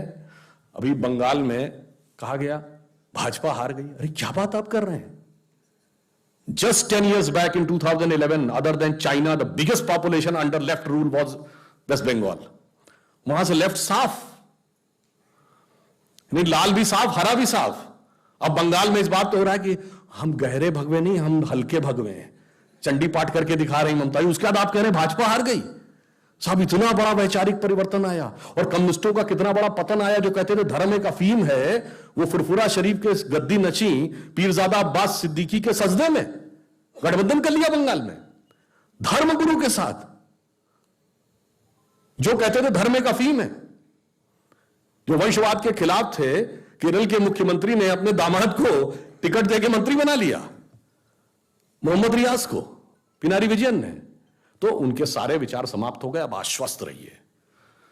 देखिए, प्रकृति की नियति एकदम साफ है। मोदी जी के नेतृत्व में हम जिस दिशा में आगे बढ़ रहे हैं, ये सिर्फ मोदी जी नहीं है, ये मोदी जी नियति के बड़े परिवर्तन का एक माध्यम है। कैसे? 1901 में 1 जनवरी 1901 को इस देश में किसकी सरकार थी? पूरे देश में अंग्रेजों की। 1 जनवरी 1951 को इस देश में किसकी सरकार थी? पूरे देश में कांग्रेस की। 1 जनवरी 2001 को जब 21वीं सदी के पहले सूरज की पहली किरण इस धरती पे गिरी तो किसकी सरकार थी? केंद्र में अटल जी के नेतृत्व में भारतीय जनता पार्टी की, और अगले दशक में मोदी जी के नेतृत्व में स्पष्ट बहुमत की। मतलब बहुत साफ है कि 19वीं सदी अंग्रेज की थी, 20वीं सदी कांग्रेस की थी, और 21वीं सदी भारतीय जनता पार्टी की। और बिल्कुल आप इसको ऐसे समझिए कि हम वो सारे काम कर रहे हैं कि स्वतंत्रता के बाद, जब तक कहते थे ना उगा सूर्य कैसा कहो मुक्ति का ये उजाला करोड़ों घरों में ना पहुंचा, मोदी जी ने आने के बाद सबसे पहले क्या किया? बिगेस्ट फाइनेंशियल इंक्लूजन, 42 करोड़ लोगों को जोड़ा। फिर क्या किया? Biggest food grain distribution, biggest vaccination, biggest health care programme. Ujjwala Yojana में चाहे गरीब महिलाओं को गैस देना हो, शौचालय देना हो, घर देना हो, पहले समाज के सबसे कमजोर तबके को सशक्त किया, फिर इस देश को सशक्त किया। डिफेंस प्रोडक्शन में पहली बार यह देश आत्मनिर्भर हो रहा है। और मजे की बात यह कि मैं तो उत्तर प्रदेश से आता हूं, 2 डिफेंस कॉरिडोर हैं तमिलनाडु में और यूपी में। अब ब्रह्मोस मिसाइल, पहली बार intermediate range missile Bharat export करेगा। फिलीपींस पहला देश बना जिसने भारत को ऑर्डर बुक किया है। उसका एक हिस्सा लखनऊ के डिफेंस कॉरिडोर में ही बनेगा। बताइए, यूपी में उससे पहले कट्टे बना करते थे, अब जो है ब्रह्मोस मिसाइल बनेगी। इतना बड़ा परिवर्तन आपको आता हुआ दिखाई पड़ रहा है। ये हमने चाहे जमीन से परिवर्तन हो और चाहे सोच में परिवर्तन हो, कि काशी विश्वनाथ भी उठते हुए दिख रहे हैं, राम मंदिर की पताका भी दिख रही है, और फिर चाहे केदारनाथ में शंकराचार्य जी की मूर्ति हो, या तेलंगाना में रामानुजाचार्य जी की मूर्ति हो, या गुजरात में हनुमान जी की मूर्ति हो। और बदलाव देखिए कितना बड़ा आ रहा है कि मैंने कहा ना कि ममता जी चंडी पाठ कर रही हैं, प्रियंका जी देवी स्तुति कर रही हैं, केजरीवाल हनुमान चालीसा पढ़ रहे हैं, और अखिलेश यादव को तो सपने में भगवान नजर आ रहे हैं। उसके बाद लोग कहते हैं परिवर्तन नहीं दिख रहा है। साहब, बदले बदले मेरे सरकार नजर आते हैं, क्योंकि दिल्ली में बैठे हुए मोदी सरकार नजर आते हैं। इसीलिए मैं कह रहा हूं ये काल चक्र का परिवर्तन है। कोई आपसे कुछ भी बहस करे, कह दो भाई तुझे काल चक्र के साथ आना हो तो आ जा, नहीं आना हो तो तुम्हारी नियति है, क्योंकि यह तो तय है कि अब भविष्य में होना। मगर बस एक बात ध्यान रखिए, भगवान कृष्ण ने सारा उपदेश दिया था गीता का, उसके बाद भी क्या अर्जुन को कॉन्फिडेंस आ गया था? नहीं आया था ना। उसने कहा महाराज सब कुछ ठीक है, पर कैसे इतने शक्तिशाली लोग कैसे लड़ेंगे? तो फिर भगवान को विराट रूप दिखाना पड़ा था। और उसके बाद उन्होंने कहा देखो, ये तो नियत ने तय कर रखा है कि तुम्हें सिंहासन में बैठना, बाकी सबको भूमि पे पड़ा होना है। तो उन्होंने कहा महाराज जब ये तय है तो फिर आप पलक झपकाइए, मैं सिंहासन बैठा हूंगा और बाकी भूमि पे होंगे, फिर काहे बात का रक्तपात? उन्होंने कहा तय तो है, पर मिलेगा कर्म के सिद्धांत के अनुसार ही। तो उसी प्रकार भगवान ने नियति तो दिखा दी है, बस आपको कर्म करना है। जैसे आपके मोबाइल में कोई गाना टेप है तो बजेगा तो वही जो टेप है, पर एक बार पुश तो करना पड़ेगा ना। तो बस उंगली का सही प्रयोग करते रहेंगे और सबको प्रेरित करते रहेंगे कि उंगली का सही प्रयोग करें तो सब सही दिशा में जाता रहेगा। और ये भी आप बात समझिए, हम सब यदि बुद्धिजीवी हैं तो मां सरस्वती के साधक हैं। उनका आसन क्या है? कमल। और दूसरी आवश्यकता आजकल मां लक्ष्मी की रहती है, उनका आसन क्या है? कमल। तो कमल जितना मजबूती से खिला रहेगा, समझिए उतना ही सरस्वती जी और लक्ष्मी जी दोनों की कृपा रहेगी। तो इसमें आप इसको विधिवत समझिए। और एक और जो परिवर्तन आया देश में वह भी समझिए कि इससे पहले हमें सॉफ्ट स्टेट माना जाता था। हमें यह माना जाता था कि मतलब दुनिया में कहीं होता है बड़ा ताकतवर छोटे कमजोर को सताता है, यहां छोटा कमजोर हमको सताता था, हम सिर्फ ये कह रहे थे मुझे सताया जा रहा है। अब मोदी जी ने आने के बाद वो खत्म कर दिया और उन्होंने दिखा दिया कि द एरा ऑफ इंडिया जो सॉफ्ट स्टेट इज ओवर। चाहे सर्जिकल स्ट्राइक हो या बालाकोट हो, जो परिवर्तन आया वो इतना बड़ा परिवर्तन आया कि पहली बार पाकिस्तान की नेशनल असेंबली में इमरान खान ने कहा कि जो बालाकोट में इन्होंने किया उससे ज्यादा खौफनाक करना चाह रहे हैं। याद करिए, शाह महमूद कुरैशी ने कहा कि आर्मी चीफ, ये पाकिस्तान के नेशनल असेंबली में बोला है कि आर्मी चीफ आए और उनके पैर कांप रहे थे, उन्होंने कहा खुदा का वास्ता अभिनंदन को वापस कर दीजिए वरना शाम तक इंडिया अटैक कर देगा। इतना बड़ा परिवर्तन कभी देखा था? ये क्यों हुआ? क्योंकि हमने भगवान के सब रूपों की आराधना की है। वो रूप क्या है? बहुत दिन हम सुने थे, ठुमुक चलत रामचंद्र बाजत पैजनिया, ये हम लोगों ने सबने बचपन में ये सुना है। हमने वो भी रूप देखा, तो अब जरूरत पड़ने पर तो ये भी रूप दिखेगा कि धमक चलत रामचंद्र हालत लंकनिया। इसलिए सब कुछ तय है, आश्वस्त रहिए। और हमारे पास नियति ने एक ऐसा नेतृत्व भी दे रखा है मोदी जी के रूप में, जिसने यह प्रण लिया है, और आप सब उस प्रचारक जीवन में हैं। मैं ये कह के बात समाप्त करता हूं कि भगवान शंकर, आजकल ज्ञान व्यापी का विषय ही चल रहा है, भगवान शंकर ने तो कंठ धारण करके, कंठ में विष धारण करके जगत का कल्याण किया था। और तो शायद उन्हीं का व्यक्तित्व हम सबको प्रेरणा देता है कि मैं मधु से अनभिज्ञ आज भी जीवन भर विषपान किया है। ये संघ की कविता हम सबको याद होगी, और लिखी अटल जी ने, ये और भी अप्रासंगिक हो जाती है। और चरितार्थ मोदी जी कर रहे हैं कि मैं मधु से अनभिज्ञ आज भी जीवन भर विषपान किया है, किया नहीं विध्वंस विश्व का आजीवन निर्माण किया है। वनवासी हूं, दीन दुखी मानव के दिल में रहता हूं, सन्यासी हूं, पर वैभव से दुनिया की झोली भरता हूं, शूल भरे कंटक पथ पर जीवन भर अभियान किया है, किया नहीं विध्वंस विश्व का आजीवन निर्माण किया है। पर उसके साथ अब इसे हिंदू कह लीजिए या हिंदुत्व कह लीजिए, एक दूसरा पक्ष भी है कि प्रलयंकर हूं महाकाल बन पापों का अवसान किया है, किया नहीं विध्वंस विश्व का आजीवन निर्माण किया है। इसलिए मैं ये कहते हुए अपना निवेदन समाप्त करता हूं कि हमारा स्वर्णिम भविष्य प्रतीक्षा कर रहा है। गौरवशाली अतीत हमें प्रेरणा दे रहा है। गौरवशाली था भूत, भविष्य भी महान है, अगर संभालें आप उसे जो वर्तमान है। धन्यवाद।